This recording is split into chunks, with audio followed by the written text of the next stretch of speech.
Praise the Lord, praise the Lord. கர்த்தருடைய நல்ல நாமத்திற்கு மகிமை உண்டாகட்டும். எனக்கு இந்த வாய்ப்பை கொடுத்ததான தேவாதி தேவனுக்கும் கர்த்தாதி கர்த்தருக்கும் நான் மகிமை செலுத்துகிறேன்.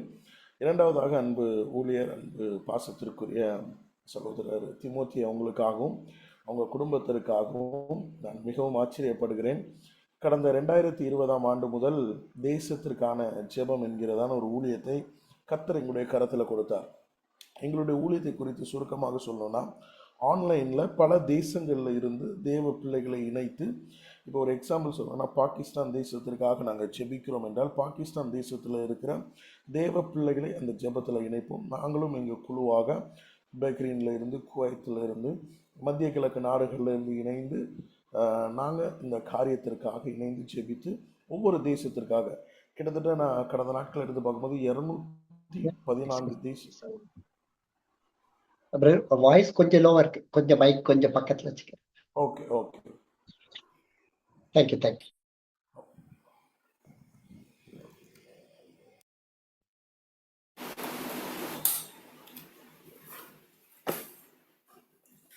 இப்போ வாய்ஸ் ஓகேவா இருக்குதா பஸ்? ஓகே. அப்போ அந்த தேசங்களுக்காக நாங்கள் ஜெபிக்கிற வேலையில் அந்த தேசங்களில் இருக்கிற ஜனங்களை என்ன பண்ணுவோம்னா எங்கள் கூட இணைப்போம். ஆன்லைனில் அவங்கள வர வைப்போம். இல்லை அங்கே ஊழியர்கள் இருக்கிறாங்கன்னா ஊழியர்களை வர வைத்து தேசங்களுக்கு இணைந்து நாங்கள் அந்த தேசத்திற்காக கிட்டத்தட்ட 1 மணிக்கூர் ஜெபிப்போம். அப்போ 1 மணிக்கூர் 1.25 மணிக்கூர் மேக்சிமம் 1 ஹவரை ஃபோக்கஸ் பண்ணி தான் அந்த ஜெபம் இருக்கும். அப்போ அந்த நாட்களில் நாங்கள் ஒவ்வொரு தேசத்திற்காக ஜெபிக்க ஆரம்பிக்கிற வேலையில் அப்பொழுதுதான் பாஸ்டர் திமோத்தி அவர்களை கர்த்தர் எங்களோடு அறிமுகப்படுத்தினார். தொடர்ந்து அவர்களோட ஒரு நல்ல ஒரு ஐக்கியத்தை கர்த்தர் எங்களுக்கு கொடுத்தார். நாங்கள் குழுவாக எங்களுடைய வழக்கம் என்னன்னா, ஒரு பாஸ்டரோடு நாங்கள் தொடர்பில் இருந்தோம்னா கர்த்தருடைய வருகை மட்டும் இல்லைன்னா மரணம் மட்டும் நாங்கள் என்ன பண்ணுவோம், தொடர்பில் இருப்போம்.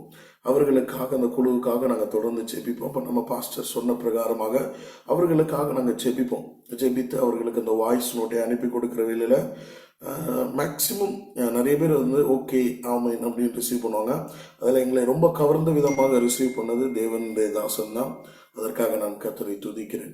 அப்போ நாங்கள் 2020 இந்த காரியத்தை பண்ணிக்கிட்டு இருக்கிறோம். ஆன்லைனில் ஒரு சர்வீஸ் கண்டக்ட் பண்ணி ஆட்களை வர வைத்து நோட்டிஃபிகேஷன் அனுப்பி கொண்டு வருவது லேசான காரியம் இல்லை. அது எவ்வளவு கடினம் என்பது எனக்கு தெரியும். ஆனால் பாஸ்டர் இது பல ஆண்டுகளாக பண்ணிக்கிட்டு இருக்கிறாருன்னு சொல்லுகிற வேளையில் எனக்கு அது ஒரு மிக ஆச்சரியமாக இருந்தது. எப்படி இது சாத்தியம்? ஏன்னா இன்னைக்கு தான் எல்லாருடைய கரத்திலும் அந்த மொபைலுக்குரிய, டேபுக்குரிய, லேப்புக்குரியதான அந்த காரியங்கள் தெரியுது. அப்போ இவங்க ஆன்லைனில் பல வருடங்களாக பண்ணிக்கிறதை கேட்கிற வேளையில் எனக்கு மிக ஆச்சரியமாக இருந்தது. கர்த்தருடைய நாமம் அதில் மகிமைப்படட்டும். தொடர்ந்து நான் நேரத்தை வீணடிக்க விரும்பவில்லை. கர்த்தருடைய வார்த்தைக்கு நேராக நான் கடந்து செல்ல நான் ஆசைப்படுகிறேன். அப்போ கடந்த நாட்கள் ஆண்டவர் இந்த குழுவுக்கு கர்த்தரை நியமித்திருக்கிறீங்க. ஏன்னா ஆண்டவர் என்னை வித்தியாசமாக நடத்துகிறத நான் பார்க்கிறேன். கடந்த நாட்கள் எனக்கு ஒரு அழைப்பு வந்தது. ஒரு அழைப்பு என்ன மாதிரி அழைப்பு அப்படின்னா, ஒரு ரோமன் கத்தோலிக் கூட்டத்தில் ஆண்டோடைய வார்த்தையை பகிர்ந்து கொள்ளும்படியான ஒரு வாய்ப்பு எனக்கு வந்தது. அப்போ அந்த வாய்ப்பு சில நாட்கள், ஒரு 2-3 நாட்களுக்குள்ளாடி பாஸ்டர் என்னை தொடர்பு கொண்டு இந்த ஒரு டேட், வேற ஒரு டேட் நாங்கள் ஃபிக்ஸ் பண்ணோம். பட் அது ஏதோ ஒரு நாளை பண்ண முடியாமல் ஆயிட்டு. பட் இந்த டேட், அதாவது சேம் மந்த் தான். இந்த மந்தில் கர்த்தர் எனக்கு ஒரு 2வது ஒரு கூட்டத்தை ஆயத்தப்படுத்தினார். அப்போ நான் ஆண்டவர்கிட்ட கேட்டேன், ஆண்டவர் என்ன ஆண்டவர் ஒரு ரோமன் கத்தோலிக் பீப்புள்ஸ் கிட்ட கொண்டு போய் நிறுத்துறீங்க அப்படின்னு. பட் அந்த வாய்ப்பை நம்ம என்ன பண்ணக்கூடாது, விடக்கூடாது. நேரம் கிடைக்கிற வேலையில், வாய்ப்புகள் கிடைக்கிற வேலையில் கர்த்தருடைய வார்த்தை என்ன பண்ணிடணும்னா நம்ம அவங்க இருதயத்தில் கொண்டு போட்டணும். ஏற்ற நாள் வருகிற வேலையில் கர்த்தர் என்ன பண்ணுவார்னா அந்த மரத்தை ஆண்டவர் வெளியில கொண்டு வர, அந்த விதையை நம்ம போட்டதா இருக்கும். அப்போ இதே போலதான் உங்களுடைய வாழ்க்கையில ஒரு ரோமன் கத்தோலிக்கோ இல்லை வேற்று மதத்தை சார்ந்த நண்பர்கள் உங்ககிட்ட வருகிற வேலையில கர்த்தர் என்ன பண்ணுவார்னா அவர்கள் உடைகிற வேலையில அவர்களை உருவாக்குவதற்காக கர்த்தர் என்ன பண்ணுவார்னா உங்களை அந்த இடத்துல தெரிந்து வைத்திருப்பார். அப்போ வாய்ப்பு கிடைக்கிற வேலையில கர்த்தருடைய வார்த்தை அவங்க இருதயத்தில் நீங்க போட்டணும். நீங்க பெருசா சுவிசேஷம் சொல்லணும், பெருசா நீங்க இறங்கி ஃபீல்ட் ஒர்க் பண்ணணும், அதை நான் சொல்ல வரல. கர்த்தர் உங்களுக்கு என்ன ஒரு லிமிட் வச்சிருக்கிறாருன்னு அவருக்கு தெரியும். ஏன்னா இன்னைக்கு பார்த்தீங்கன்னா பாஸ்டருக்கு தெரியும், நிறைய பேருக்கு தெரியாததுனால நான் சொல்லுகிறேன். இப்போ தமிழ்நாட்டில் நமக்கு ஒரு மிக சுதந்திரமான ஒரு சூழ்நிலை தற்போது இருந்து கொண்டு இருக்கிறது. சுவிசேஷம் அறிவிப்பதற்கும் சரி, ஊழியம் செய்வதற்கும் சரி. நீங்கள் அப்படியே வட இந்தியா பக்கம் நீங்கள் திரும்பி பார்த்தீங்க அப்படின்னா கடந்த நாட்கள்லாம் பார்த்தீங்கன்னா மணிப்பூரை எடுத்துக்கிட்டாலும் சரி, இல்லை ராஜஸ்தான் எடுத்துக்கிட்டாலும் சரி, கிட்டத்தட்ட 10 ஸ்டேட்டுக்கு மேல வந்து ஒரு இது போட்டு வச்சிருக்கிறாங்க. என்னன்னா மதமாற்ற தடை சட்டம் போட்டு வச்சிருக்கிறாங்க. இவர்களுடைய வெகு விரைவான ஒரு ஆசை என்னன்னா சவுத்துக்குள்ளாடி இந்த சட்டத்தை எப்படியாவது கொண்டு வரணும் அப்படிங்கிறது இவங்களுடைய ஒரு பெரிய திட்டமாக இருந்து கொண்டு இருக்கிறது. இப்போ மதமாற்ற தடை சட்டம் அப்படின்னா நீங்க வந்து உங்க கையில ட்ராக்ஸ் இருக்க முடியாது, ஒரு நியூ டெஸ்டமெண்ட்ஸ் ஒரு புதிய ஏற்பாடு உங்க கையில வச்சு நீங்க ரோட்ல நடக்க முடியாது, நீங்க ஒரு ஒயிட் அண்ட் ஒயிட் போட்டுட்டு ஒரு யார்கிட்டையும் போயிட்டு சுதந்திரமாக பேச முடியாது. அப்படிப்பட்டதான ஒரு நெருக்கமான நாட்களை தான் நீங்களும் நானும் இருந்து கொண்டு இருக்கிறோம். ஆனா இன்னைக்கு நமக்கு ஒரு வாய்ப்பு இருந்துச்சு அப்படின்னா அதை கர்த்தருக்காக நம்ம பிரயோஜனம் பண்ணுகிற வேலையில கர்த்தர் நம்மை ஆசீர்வதிப்பாராக. அப்போ உங்களுக்கு என்னென்ன வாய்ப்பு கிடைக்குது, உங்க ஃப்ரெண்ட்ஸ் அவங்ககிட்ட அவங்களுடைய வாழ்க்கையில் நடந்த பிரச்சனைகளை குறித்து ஷேர் பண்றாங்க, உங்க ஃபேமிலியில ஷேர் பண்றாங்க, அவங்க ஆண்டவரை குறித்து அறியாதவங்களாக இருக்கிறாங்க அப்படின்னா உடனே ஒரு வார்த்தை எடுத்து அது எந்த அதிகாரம் சொல்லட்டாலும் பரவாயில்ல, அந்த வசனத்தை அவங்க இருதயத்துக்குள்ளே போட்டுருங்க.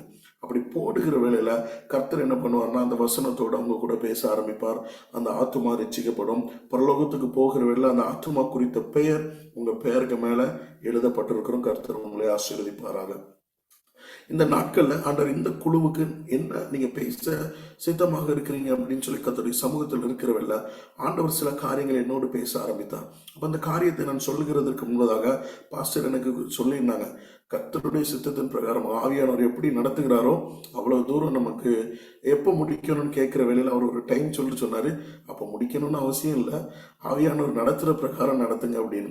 அப்போ எனக்கு ஆண்டவர் கொடுத்த போர்ஷன் எடுத்து பார்த்தா பாஸ்டர் சொன்ன மாதிரி போய்கிட்டே இருக்கிற அளவுக்கு போர்ஷன் என்கிட்ட இருக்குது. பட் பயப்பட வேண்டாம், நான் வெகு சீக்கிரத்துல நான் முடித்து விடுவேன். இப்ப நீங்களும் நானும் இந்த ஆராதித்து கொண்டிருக்கிற வேலையில உலகத்தை திரும்பி பார்க்கிற வேலையில இஸ்ரேலுக்கும் அமெரிக்காவுக்கும் ஈரானுக்கும் ஒரு வார் நடந்து கொண்டிருக்கிறது. இஸ்ரேலுக்கும் ஹமாஸுக்கும் லெபனானுக்கும் ஒரு வார் நடந்து கொண்டிருக்கிறது. ரஷ்யாவுக்கும் உக்ரைனுக்கும் ஒரு வார் நடந்து கொண்டிருக்கிறது. அதே போல சுடனீஸ் அங்கேயும் வந்துட்டு ஒரு சிவில் வார் நடந்து கொண்டிருக்கிறது. மியான்மர்ல பாத்தீங்கன்னா சிவில் வார் நடந்து கொண்டிருக்கிறது. நார்த் அமெரிக்காவுக்கும் சவுத் அமெரிக்காவுக்கும் இடையில சில பிரச்சனைகள் நடந்து கொண்டிருக்கிறது. இதே போல அமெரிக்காவுக்கும் பல நாடுகளுக்கும் இன்னைக்கு ஒரு பிரச்சனை நடந்துகிட்டு இருக்கிற இப்படிப்பட்ட ஒரு சூழ்நிலையில தான் இந்த உலகம் இருந்து கொண்டு இருக்கிறது. இதுக்கும் நமக்கும் நிறைய பேர் என்ன யோசித்து கொண்டு இருக்கிறாங்கன்னா, அங்க நடந்துட்டு இருக்கிற வாருக்கு நமக்கு என்னங்க சம்பந்தம் அப்படின்னு ஆரம்ப நாட்கள்ல பேச ஆரம்பிச்சாங்க.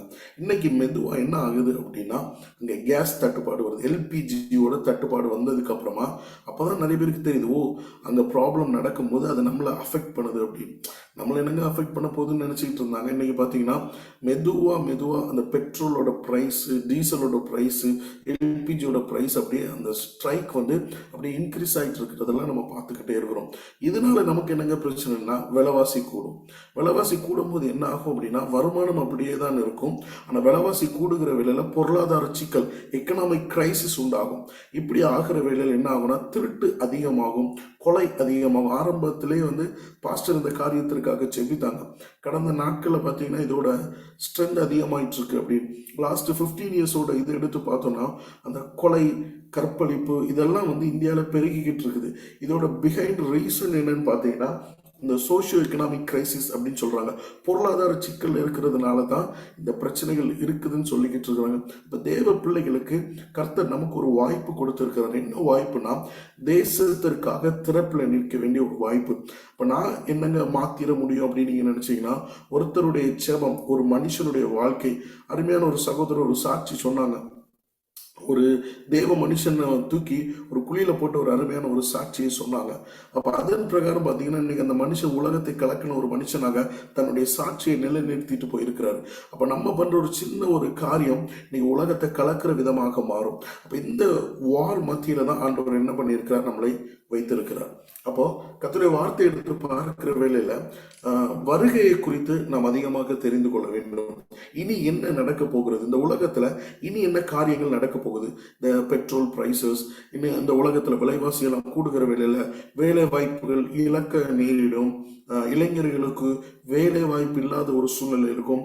அதாவது ஒரு டிகிரி படித்தவனுக்கு ஒரு 10th படிச்சவனுக்குள்ள வேலை தான் கிடைக்கும். இப்படிப்பட்ட காரியங்கள் வருகிற வேளையில அவனுடைய எக்ஸ்பெக்டேஷன், எதிர்பார்ப்புகள் எல்லாம் தகர்த்தெறியப்படுகிற ஒரு நாட்களாகத்தான் இனி இருக்கிற நாட்கள் இருக்கும். அப்ப பிசாசனுடைய ஆளுகைக்கு இந்த தேசம் மெதுவாக நகர்ந்து கொண்டு போகிறது. அப்போ இந்த காரியங்கள் உபத்திரவ நாட்கள் வரப்போகிறது, மகா உபத்திரவ நாட்கள் வரப்போகிறது. அப்ப தேவ பிள்ளைங்களுடைய பார்ட் இந்த உலகத்தில் இனி என்னவாக இருக்க போகிறது, அப்போ ராப்சரை குறித்து நம்ம தெரிந்து கொள்ள வேண்டும். ராப்சரை எடுத்து பார்க்கிற வேளையில ரகசிய வருகை என்று சொல்லப்படுகிறது. ரகசிய வருகை என்பது கர்த்தருடைய வருகை, அதாவது ஆண்டவராகிய இயேசு கிறிஸ்து 2026 வருஷத்திற்கு முன்பதாக இந்த பெத்லகேம் என்னும் ஊர்ல பிறந்ததற்கு பிற்பாடு என்னென்ன காரியங்கள் நடந்தது, 33 வருஷம் அவருடைய ஊழியம் என்ன என்பது உங்களுக்கும் தெரியும், எனக்கு தெரியும், வேதாகமத்தில் சொல்லப்பட்டிருக்கிறது. அதன் பிற்பாடு நிறைய கிறிஸ்தவர்களுக்கு தெரியாத ஒரு விஷயம் என்னன்னா, கர்த்தருடைய, அதாவது ஆண்டவர் இயேசு கிறிஸ்துவனுடைய ரகசிய வருகை என்ன. ஆண்டவர் வெகு சீக்கிரத்தில் வரப்போகிறார். ஒரு திருடன் எப்படி ஒரு வீட்டிற்குள்ளாடி வருகிறானோ அதே போல இந்த உலகத்திற்குள்ளாடி ஆண்டவர் இயேசு கிறிஸ்து ரகசிய வருகையோடு வரப்போகிறார். அவருடைய வருகம் ஒரு வேளை இன்னைக்கு ஈவினிங் இருந்துச்சு அப்படின்னா கிட்டத்தட்ட ஒரு 15 பேர் நம்ம இங்க கூடி இருக்கிறோம். இந்த 15 பேருடைய நிலைமை எப்படியாக இருக்கும் என்பதை நாம் சிந்தித்துக் கொள்ள வேண்டும். கர்த்தருடைய வருகை வருகிற வேளையில அவர் என்னை ஏற்றுக்கொள்வாரா? அவர் ஏற்றுக்கொள்கிற ஸ்தானத்துல நான் இருக்கிறேனா? அவர் ஏற்றுக்கொள்கிற ஸ்தானத்தில் என்னுடைய குடும்பம் இருக்கிறதா? அவர் ஏற்றுக்கொள்கிற ஸ்தானத்தில் என்னுடைய சபை இருக்கிறதா? அவர் ஏற்றுக்கொள்கிற ஸ்தானத்தில் என்னுடைய தேசம் இருக்கிறதா? நான் இருக்கிற மாவட்டம் இருக்கிறதா? அப்படிங்கிறத நாம் எதிர்நோக்கி காத்திருக்க வேண்டும். அப்ப கர்த்தர் என்னை அவர் ஊழியத்திற்காக அழைத்திருக்கிறார், இல்லை என்னை அவருடைய வேலை செய்யும்படியாக அழைத்திருக்கிறார், இல்லை என்னை அவருடைய காரியத்திற்காக ஏதோ நான் ஜெபிப்பேன், நான் ஒரு பாட்டு பாடுவேன், நான் சர்ச்சில் என்னோட ஆக்டிவிட்டிஸ் இவ்வளோதான் அப்படின்னு நம்ம நினச்சிக்கிட்டு இருப்போம். என்னோட பார்ட் ரொம்ப கம்மியாக தான் இருக்கும். நான் ஒரு சின்னதாக ஒரு ஜெபம் பண்ணுவேன், அவ்வளோதான் எனக்கு தெரியும். நான் என்னங்க பண்ண முடியும் அப்படின்னா, ஒரு சின்ன ஜெபம்னால ஒரு மலையை பார்த்து பெயர்ந்து போன ஒரு கடுகளவு விசுவாசம் இருந்தனா மலையை பார்த்து பெயர்ந்து போன்னு சொல்லப்பட்டிருக்குது. ஒரு கடுகளவு ஃபெய்த்தை ஆண்டவர் எங்க கொண்டு ஒப்பிட்டு பார்க்கிறாரு பாருங்களா. அப்ப நீங்க பண்ணுகிற ஒரு சிறிய ஜெபமாக இருந்தாலும் சரி, அது பெரிய ஜெபமாக இருந்தாலும் சரி, அது தேசத்தை மாற்ற முடியும். ஒவ்வொருத்தருடைய கரத்திலும் ஆண்டவர் எலியாவை குறித்தும் எலிசாவை குறித்தும் அநேக காரியங்கள் நம்ம கரத்துல கொடுக்கப்பட்டிருக்கிறது. நான் எலியாவாகவும் எலிசாவாகவும் தெபேராவாகவும் மாறுகிறது நம்முடைய கரத்துல தான் இருக்குது. கர்த்தர் ஒவ்வொருத்தர் மேலும் இண்டிவிஜுவலாக அநேக பிளான் வச்சிருக்கிறார். நீங்க நிறைய பேர் நீங்க இணைஞ்சிருக்கிறீங்கன்னா உங்க மேல நிறைய பிளான் இருக்குது. அந்த பிளான் எப்ப எக்ஸிக்யூட் பண்றோமோ அப்பதான் ஆண்டவர் என்னை இவ்வளவு தூரம் பண்ணியிருக்கிறார் அப்படின்னு 5 வருஷம் 10 வருஷம் 15 வருஷம் நான் கிறிஸ்தவராக ஒரு பெயர் கிறிஸ்தவனாக மட்டும் இருந்துட்டு இந்த உலகத்திலிருந்து போகக்கூடாது. இந்த உலகத்துல நான் வந்ததற்குரிய நோக்கம் என்ன என்பதை அறிந்து அதன் பிரகாரம் நம்ம நடக்க வேண்டும். அப்ப கர்த்தருடைய வருகையில பாத்தீங்கன்னா கிட்டத்தட்ட நிறைய காரியம் நடக்கும் அன்னைக்கு. அப்போ நீங்கள் வசனங்கள்லாம் எடுத்து பார்த்தீங்கன்னா அது ஒருவேளை அமெரிக்காவில் டே டைம் இருந்தால் நமக்கு அது இரவாக இருக்கும். ஸோ இப்படி வேற டைமில் தான் ஆண்டவருடைய வருகை வரும் அப்படிங்கிறது சொல்லப்பட்டிருக்கு. அப்போ நித்திரை அடைந்துட்டு இருக்கிற வேலையில் ஒருத்தர் நித்திரை அடைஞ்சிருப்பாங்க, ஒருத்தர் எடுத்துக்கொள்ளப்படுவாங்க. ஒருத்தர் மாவு மிஷின் அடிச்சிட்டு இருப்பாங்க, ஒருத்தர் எடுத்துக்கொள்ளப்படுவாங்க. அப்புறமா ஆன்லைன் ப்ரேயர் நடந்துட்டு இருக்குது. இப்போ இந்த இடத்துல கர்த்தருடைய வருகை வருதுன்னு வச்சுக்கோங்களேன். நம்மலாம் எடுத்துக்கிறோம் அப்படின்னா இதற்கு அப்புறம் என்ன நடக்க போகிறது என்பதை நம்ம யோசிக்கணும். இதற்கு பிறகு பார்த்தீங்கன்னா நிறைய ஊழியக்காரங்க இந்த உலகத்தில் இருப்பாங்க. இதுக்கு பிறகு பார்த்தீங்கன்னா நிறைய பேர் இந்த இடத்துல இருந்து அப்போ இந்த உலகமே என்ன சொல்லும் அப்படின்னா வந்தது ஒரு பெரிய அட்டாக் நடந்திருக்கு, ஏதோ ஒரு ஹைஜாக் நடந்திருக்குது, ஏலியன்ஸ் எடுத்துட்டு போயிட்டாங்கன்னு தான் சொல்லுவாங்களே தவிர இந்த இடத்துல கர்த்தருடைய வருகை வந்துருச்சு, ஆண்டவர் இயேசு கிறிஸ்து வந்தார் அப்படிங்கிறத இந்த உலகம் அந்த நாட்களில் ஏற்றுக்கொள்ளாது. அப்போ ஏற்றுக்கொள்கிறதுக்கு இன்னைக்கு பார்த்தீங்கன்னா இந்தியாவில் நீங்கள் எடுத்துக்கிட்டீங்கன்னா கிட்டத்தட்ட நிறைய அரசியல் விமர்சகர்கள் சொல்லுகிறது 2030 என்ன ஆகுதுன்னா ஒரே நாடு ஒரே தேர்தலுங்கிற ஒரு பெரிய திட்டத்துக்கு நேராக என்ன பண்றாங்கன்னா நம்மளை கொண்டு போய்கிட்டே இருக்கிறாங்க அப்படின்னு சொல்லப்பட்டு இருக்கிறது. அப்போ இப்போ வேர்ல்டில் எடுத்து பார்த்தீங்கன்னா இன்னைக்கு அமெரிக்கா அதோடைய பொருளாதாரத்தில் ரொம்ப வீழ்ச்சி அடைஞ்சிட்டு இருக்கிறத நம்ம பார்க்கிறோம். அப்போ இதுக்கப்புறம் பார்த்தீங்கன்னா நம்ம 1940s எடுத்து பார்த்தீங்கன்னா உலகத்தையே கண்ட்ரோலில் வைத்திருந்த பிரிட்டிஷ் அந்த கவர்மெண்ட் ஒரு நாள் வீழ்ந்து போச்சு. அப்போ வீழும் போது தான் அமெரிக்கா எழும்பிச்சு. அதோட டாலர் பார்த்தீங்கன்னா உலகத்தை இன்னைக்கு கண்ட்ரோல் பண்ணுகிற அளவிற்கு எங்கே போனாலும், இப்போ இந்தியாவுக்கு வந்தாலும் டாலர் இருக்கா நம்மளால சமாளிக்க முடியும்.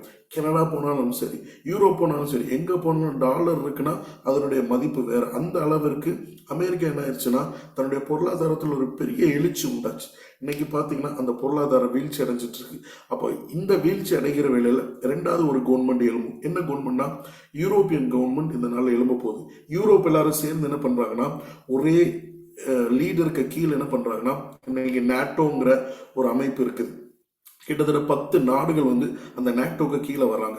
இதே போல பார்த்தீங்கன்னா அந்த என்டையர் யூரோப் ஒரு பாயிண்ட்ல நிற்பாங்க. அப்போ அந்த பாயிண்ட்டுக்கு கீழே ஒரு கிங்டம் ஒரு யூரோப் அப்படின்னு வந்து நிற்பாங்க. ஆனால் அதுக்குள்ளாடி பார்த்தீங்கன்னா நிறைய சில மன்னர்கள் மாதிரி இருப்பாங்க.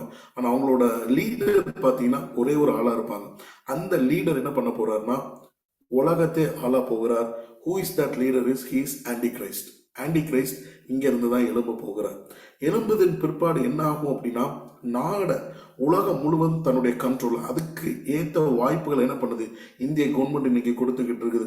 நான் இது தவறாக சொல்லவில்லை, பட் உண்மை என்னன்னா இன்னைக்கு அதுதான் நடந்து கொண்டு இருக்குது. இவங்க எதுக்கு கீழே கொண்டு வரணும், இந்தியாவுக்கு கீழே மொத்த ஸ்டேட்டையும் கொண்டு வந்து ஒன் நேஷன் அப்படின்னு கொண்டு வந்து நிற்பாங்க.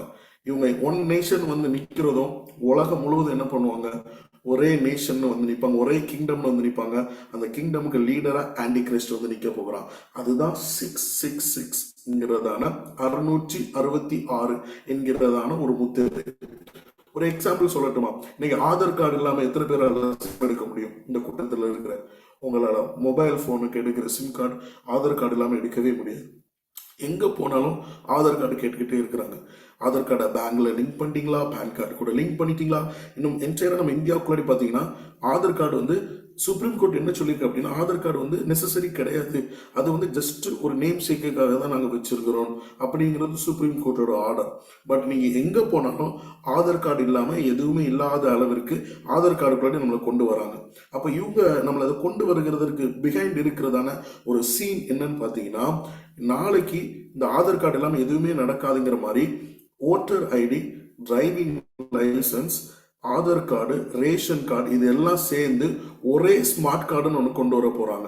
இந்த ஸ்மார்ட் கார்டு இருந்துச்சுன்னா இன்னைக்கு பார்த்தீங்கன்னா டிஜி லாக்கர் அப்படிங்கிறதான ஒரு ஆப் இருக்குது, நிறைய பேருக்கு தெரியும்னு நினைக்கிறேன்.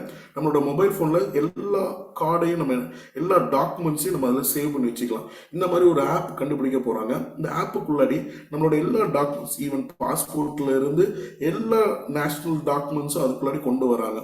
கொண்டு வந்தது பிற்பாடு என்ன நடக்க போகுதுன்னா, நீங்க ரேஷன் கடைக்கு போறதா இருந்தாலும் அந்த ஸ்மார்ட் கார்டு காட்டிக்கலாம், டிரைவிங் லைசன்ஸ்னாலும் அதை எடுத்து காட்டிக்கலாம், ஆதார் கார்டுனாலும் நீங்க அதை எடுத்து காட்டிக்கலாம். அப்படி எல்லாத்தையும் சேர்த்து ஒரே கார்டு கொண்டு வர போறாங்க. இன்னும் கொஞ்சம் டெக்னாலஜி போய் கத்துடைய வருகை தாமதிக்கணும்.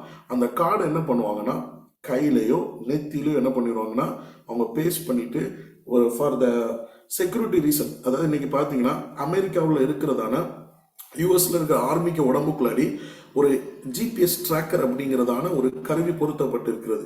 அவங்க சொல்ற ரீசன் என்னன்னா, நாங்க வந்து அவங்கள நோட்டீஸ் பண்ணணும், அவங்க எங்க இருக்கிறாங்கன்னு எங்களுக்கு தெரிஞ்சுக்கணும், அதுக்காக தான் நாங்க என்ன பண்றோம், அவங்க உடம்புல நாங்க அதை பேஸ்ட் பண்ணி வச்சிருக்கிறோம்னு சொல்றாங்க. இதை என்ன பண்ணுவாங்கன்னா நம்ம உடம்புக்குள்ளாடி பொருத்துவாங்க. பொறுத்ததுக்கு அப்புறமா நீங்க ரேஷன் கடைக்கு போறதா இருந்தா அவங்களே ஸ்கேன் பண்ணி எடுத்துப்பாங்க. இன்னைக்கு பாத்தீங்கன்னா ஃபிங்கர் பிரிண்ட் இல்லாம ரேஷன் கடையில வந்து ரேஷன் வாங்க முடியாது, இல்லைன்னா கண்ணோட அந்த ஐரிஷ் இல்லாம நம்ம ரேஷன் பொருட்கள் வாங்க முடியாது. அந்த இதுக்கு கொண்டு வந்துட்டாங்க. அந்த ரேஷன் கார்டுல யார் யாரெல்லாம் இருக்கிறாங்களோ அவங்க லைவா வந்தா மட்டும்தான் இன்னைக்கு ரேஷன் கிடைக்கும். முன்னாடி எல்லாம் அப்படி இல்லை, கார்டை கொடுத்தா ரேஷன் கிடைச்சிரும். இன்னைக்கு அப்படிப்பட்ட ஒரு பயோமெட்ரிக் கொண்டு வந்துட்டாங்க. இன்னைக்கு இதை அப்படியே மாறி நான் சொன்ன ஒரு விதத்துல இந்த தேசங்களை கொண்டு வந்து நிறுத்துவாங்க. நிறுத்துக்கிற வேலையில அன்னைக்கு நம்ம உடம்புல இது இருந்தாதான் சூப்பர் மார்க்கெட் போக முடியும். நீங்க ரீசெண்டா நான் உங்களை ஒரு 5 வருஷத்துக்கு நான் பின்னாடி கொண்டு போறேன். ஒரு 2020 நீங்க போனீங்கன்னா கோவிடோட ஒரு வேவ் அதிகமா இருந்துச்சு. அந்த டைம்ல யாரெல்லாம் வேக்சின் எடுத்துக்கிட்டாங்களோ அவங்க தான் ஏர்போர்ட் போக முடியும். யாரெல்லாம் வேக்சின் எடுத்துக்கிட்டீங்களோ அவங்க தான் வந்துட்டு சூப்பர் மார்க்கெட் போக முடியும். யாரெல்லாம் வேக்சின் எடுத்துக்கிட்டீங்களோ அவங்க தான் வந்து பப்ளிக் பிளேஸ் வர முடியுங்கிறதான ஒரு கட்டாயம் இருந்துச்சு.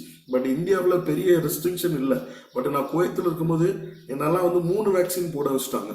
3 வேக்சின் எடுத்தாதான் என்னால் வந்து சர்வே பண்ணுகிறேன். ஏன்னா நான் ஒரு மெடிக்கல் டீம்ல இருக்கிறதான ஒரு மேல் நர்ஸ். அப்போ ஹாஸ்பிட்டலில் ஒர்க் பண்ணுகிற வேலையில் பேஷண்ட்ஸை நம்ம வந்து டச் பண்ணுறோம், பேஷண்ட் கூட ரிலேஷன்ஷிப்பில் இருக்கிறோம். அப்படிங்கிற பட்சத்தில் ஃபஸ்ட்டு ஒரு வேக்சின் போட சொன்னாங்க. அதுக்கப்புறம் என்னென்னா இன்னொன்று செகண்ட் டோஸ் போடுவோம் அப்படின்னாங்க. ஓகே, செகண்ட் டோஸ் போட வச்சாங்க. கடைசி பார்த்தீங்கன்னா பூஸ்டர் டோஸ் போடணும் அப்படின்னு சொல்லி பூஸ்டர் டோஸ் போட வச்சாங்க. அப்படி அன்னைக்கு அதை போட்டால் தான் என்னால் இந்தியாவே ரிட்டர்ன் வர முடிஞ்சிச்சு. அந்த அளவுக்கு அதோட வேவ் அதிகமாக இருந்துச்சு. அந்த கட்டாயத்தை என்னால் மீறவே முடியல. அன்னைக்கு இல்லைன்னா நான் அந்த தேசத்துல சிறைச்சாலையில இருந்திருக்கணும். இனி அப்படிப்பட்ட ஒரு கட்டாயப்படுத்தி நம்ம உடம்புல சில காரியங்களை பொறுத்துக்கிற ஒரு சூழ்நிலை வரும். உங்களுக்கு மளிகை சாமானம் வேணுமா, நீங்க கடைகளுக்கு போகணுமா, பஸ், மெட்ரோ, ட்ரெயின், ஃபிளைட் போகணுமா, இந்த சிப் உங்க உடம்புல இருந்தாதான் நான் உங்களை அலோவ் பண்ணுவோம் அப்படிங்கிறதான ஒரு சூழ்நிலை வருகிற வேலையில நீங்களும் நானும் என்ன செய்வோம் யோசிச்சு பார்க்கணும். இதுதான் எப்படிப்பட்ட காலமாக இருக்குன்னா அந்த 7 வருட உபத்திரவ காலம். ஃபர்ஸ்ட் 3 வருஷம் உபத்திரவ காலம் இருக்கும். அடுத்த 3 வருஷம் மகா உபத்திரவ காலம் இருக்கும். இதை இன்னும் டீப்பா இறங்கி நான் போகலாம், பட் நேரம் போயிட்டு இருக்கிறதுனால நான் அடுத்த ஸ்டெப்புக்கு போறேன். அப்போ அண்டி கிறிஸ்துவின் ஆட்சி அந்த நாட்கள் இருக்கிற வேலையில, அந்த 7 வருடம் முடிகிற வேலையில யாரெல்லாம் எடுத்துக்கொள்ளப்பட்டார்களோ, அந்த ராப்சர்ல ஆண்டவரோடு எடுத்துக்கொள்ளப்பட்டார்களோ, அவங்க எல்லாரும் அந்த மறுபடியும் நமக்கு தேசங்களுக்கு திரும்ப வருகிற ஒரு வாய்ப்பை கர்த்தர் கொடுப்பார். எப்படின்னா 1000 வருட அரசாட்சி நடக்கும். அப்ப என்ன பண்ணுவான்? சாத்தானுக்கு நியாய தீர்ப்பு இருக்கும். வலு சர்ப்பத்திற்கு, அண்டி கிறிஸ்துவுக்கு, பாதாளத்தை குறித்த எல்லாமே இந்த 1000 வருட அரசாட்சியில அந்த காரியம் முடியும். இப்படிப்பட்ட ஒரு காரியத்தை நம்ம மேக்சிமம் நீங்க எல்லாருமே எடுத்துக்கொள்ளப்படுதல் ராப்சரை குறித்து நல்லா அறிஞ்சிருப்பீங்க. ராப்சருக்கு ஆஃப்டர் ராப்சர் என்ன நடக்கும் அப்படிங்கிறது தான் இன்னைக்கு நம்ம பார்க்க போகிறோம். அப்ப நான் கொஞ்சம் இன்ட்ரோடக்ஷன் கொடுக்குற வேலையில உங்களுக்கு ஈஸியா இருக்குன்னு சொல்லி தான் நான் இவ்வளவு நேரம் இந்த காரியத்தை குறித்து நான் பேசினேன். ஆஃப்டர் ராப்சர் என்ன நடக்க போகிறதுனா, அப்படி வேதாகமத்தை திருப்பிக் கொள்ளலாமே. 1 தெசலோனிக்கர் 4வது அதிகாரம் அதனுடைய 16-17வது வசனம் நான் வாசிக்கிறேன், கேளுங்க. 1 தெசலோனிக்கர் 4:16. 1 தெசலோனிக்கர், ஏனெனில் கர்த்தர் தாமே ஆரவாரத்தோடும் பிரதான தூதனுடைய சத்தத்தோடும் தேவ எக்காலத்தோடும் வானத்திலிருந்து இறங்கி வருவார். அப்பொழுது கிறிஸ்துவுக்குள் மரித்தவர்கள் முதலாவது எழுந்திருப்பார்கள். அப்போ கர்த்தர் ஆரவாரத்தோடு வருகிற வேளையில அந்த எப்படி இருக்கும் ராப்சர் அப்படின்னா, கிறிஸ்துவுக்குள் மரித்தவர்கள், இன்னைக்கு நம்ம ஜீவனோடு இருக்கிறோம். ஒருவேளை நம்ம அந்த நாட்களை மரணத்தை ருசி பார்த்துட்டோம்னு வச்சுக்கோங்களேன். அப்ப மரணத்தை ருசி பார்த்தவங்க முதலாவது எழுந்திருப்பாங்க. பின்பு நம்ம ஒருவேளை உயிரோடு இருக்கிறோம் அப்படின்னா நாமும் எடுத்துக்கொள்ளப்படுவோம்.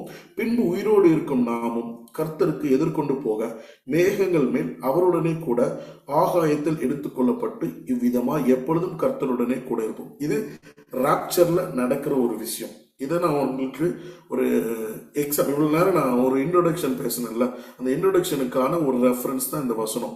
அப்ப கர்த்தர், அதாவது ஆண்டவர் இயேசு கிறிஸ்து இந்த உலகத்துக்கு 33 வருஷம் அவர் வந்துட்டு போயிட்டார். அவர் 2வது இந்த உலகத்துக்கு வருவார்னா வரமாட்டார். அவர் மத்திய வானத்துல இருந்துட்டு தூதர்களை தான் அனுப்புவார். தூதர்கள் தான் எல்லாருமே கலெக்ட் பண்ணிட்டு மத்திய வானத்திற்கு கொண்டு போயிடுவாங்க. மத்திய வானத்திற்கு கொண்டு போன பிறகு அவர் நம்மளை என்ன பண்ணிடுவார்? அவர் பரலோகத்துக்கு கொண்டு போயிடுவார். அதுக்கப்புறம் இந்த உபத்திரவ நாட்கள் 7 வருஷம் நடக்கும். இந்த 7 வருஷத்துல இன்னைக்கு பாத்தீங்கன்னா, நான் ஆரம்பத்திலே சொன்னேன், நீங்க நார்த் இந்தியாலாம் போய் பார்த்தீங்கன்னா மகா உபத்திர காலம் தான் இன்னைக்கு நடந்துகிட்டு இருக்குது. இன்னைக்கு சாது அவரை குறித்து சகோதரர் சொல்லுகிறல, இதே தான் இன்னைக்கு இருக்கிற பாஸ்டர்ஸுக்கு நடந்து கொண்டு இருக்குது. ப்ரீச் பண்ண முடியாது. சபை நடத்திட்டு இருக்கும்போதே உள்ளாடி மைக் ஆஃப் பண்ணு, கீபோர்டை உடைக்கிறாங்க, ஆம்பிளிஃபயரை உடைக்கிறாங்க, ஒழுங்கா சர்ச் நடத்த முடியல, தூக்கி அரெஸ்ட் பண்ணி ஜெயிலில் தூக்கி போடுறாங்க. இன்னைக்கு நிறைய பாஸ்டர்ஸ் நம்ம ஆராதிச்சுட்டு இதே சண்டே ஜெயிலில் உட்கார்ந்து இருக்கிறாங்க. ஒரு தப்பான கேஸ் வாங்கிக்கிட்டு அவங்க பண்ணாத ஒரு தவறை பண்ணதாக இன்னைக்கு நிறைய பாஸ்டர்ஸ் ஜெயிலில் உட்கார்ந்து அழுதுகிட்டு இருக்கிறாங்க. இப்படிப்பட்ட ஒரு சூழ்நிலை தான் நீங்களும் நானும் இருக்கிற தேசம் இருந்து கொண்டு இருக்கிறது. அப்போ இப்படிப்பட்ட காலகட்டத்துல அந்த எடுத்துக்கொள்ளப்படுதலுக்கு அப்புறமா நடக்கிற 3 பண்டிகை குறித்து நான் உங்களுக்கு சொல்லுகிறேன். முப்பெரும் விழா, அதாவது எடுத்துக்கொள்ளப்பட்டதுக்கு பிறகு முப்பெரும் விழா நடக்க போகிறது. என்ன விழாக்கள் அப்படின்னா, முதலாவது விழா சபைக்கு ஆண்டவர் சில பரிசுகளை கொடுக்க போகிறார். 3 விழால முதல் விழா சபைக்கு தேவன் கொடுக்கிற பரிசு. 2வது ஒரு விழா இருக்குது, என்னன்னா இயேசு கிறிஸ்துவுக்கு தேவன் கொடுக்கிற, அதாவது கர்த்தர் கொடுக்கிறதான சில கிரீடங்கள், அது 2வது. 3வது ஆட்டுக்குட்டியானவருடைய கல்யாணம். இது 3ம் என்ன நடக்க போகிறதுனா, பரலோகத்துல கர்த்தர், அதாவது ஆண்டவராக இயேசு கிறிஸ்து உங்களையும் என்னையும், நான் விசுவாசத்தோடு சொல்லுகிறேன், ஆமென் சொல்லுங்க, உங்களையும் என்னையும் எடுத்துக்கொண்ட பிறகு மத்திய வானத்துல நம்மளை கொண்டு பரலோகத்துக்கு போனதுக்கு அப்புறமா பரலோகத்துல சில நிகழ்வுகள் உண்டாகும். சில என்ன சொல்லணும், நமக்கு புரியுற மாதிரி சொல்லணும்னா சம் ஃபெஸ்டிவல்ஸ் அங்க நடக்க போகிறது. 3 வைட்டல் ஃபெஸ்டிவல், அதாவது 3 முக்கியமான ஃபெஸ்டிவல்ல ஒன்று சபைக்கு கொடுக்க போகிற பரிசு, 2வது இயேசு கிறிஸ்துக்கு கிடைக்க போகிற கிரீடம், 3வது ஆட்டுக்குட்டியானவருடைய கல்யாணம். அதுல முதலாவது அந்த பரிசு அளிப்பு விழா பாத்தீங்கன்னா, மார்க் 10வது அதிகாரத்தை எடுத்துக்கொள்ளுங்க. கொஞ்சம் வேகமா நான் போகிறேன். முடிந்த வரைக்கும் நான் எல்லாத்தையும் டச் பண்ணணும்னு ஆசைப்படுறேன். கர்த்தருடைய சித்தத்தின் பிரகாரமாக பார்க்கலாம். கர்த்தர் என்னென்னலாம் நமக்கு சொல்ல விரும்புகிறாரோ அவர் சொல்லட்டும். மார்க் 10வது அதிகாரம் 28வது வசனம், அப்பொழுது பேதுரு அவரை நோக்கி, இதோ நாங்கள் எல்லாவற்றையும் விற்று உம்மை பின்பற்றுகிறோமே என்று சொல்ல தொடங்கினான். அதற்கு இயேசு பிரதியுத்தரமாக, ஏன்னா பேதுரு அப்ப என்ன சொல்ல போகிறான் அப்படிங்கிறது இயேசு கிறிஸ்து அறிந்திருக்கிறார். இவன் நான் பேதுருக்கு வச்சிருக்கிற ஒரு பெயர், நான் எல்லா இடத்துலையும் நான் இது பிரசித்தமாக சொல்வேன். மேபி பேதுரு அதுக்கு ரொம்ப வருத்தப்படுவாரு. பேதுருக்கு நான் வச்சிருக்கிற பேர் முந்திரி கொட்டை அப்படிங்கிற ஒரு பேர் நான் வச்சிருக்கிறேன். அவருடைய சீஷர்கள்ல பாத்தீங்கன்னா ஃபர்ஸ்ட் ரிப்ளை, அதாவது எல்லா இடத்துலயும் இருப்பாங்க, முதல் ரிப்ளை முதல் இது பண்றது அவராக தான் இருக்கும். அதே போல மனசுல டக்குன்னு இடம் பிடிச்சிருவாரு.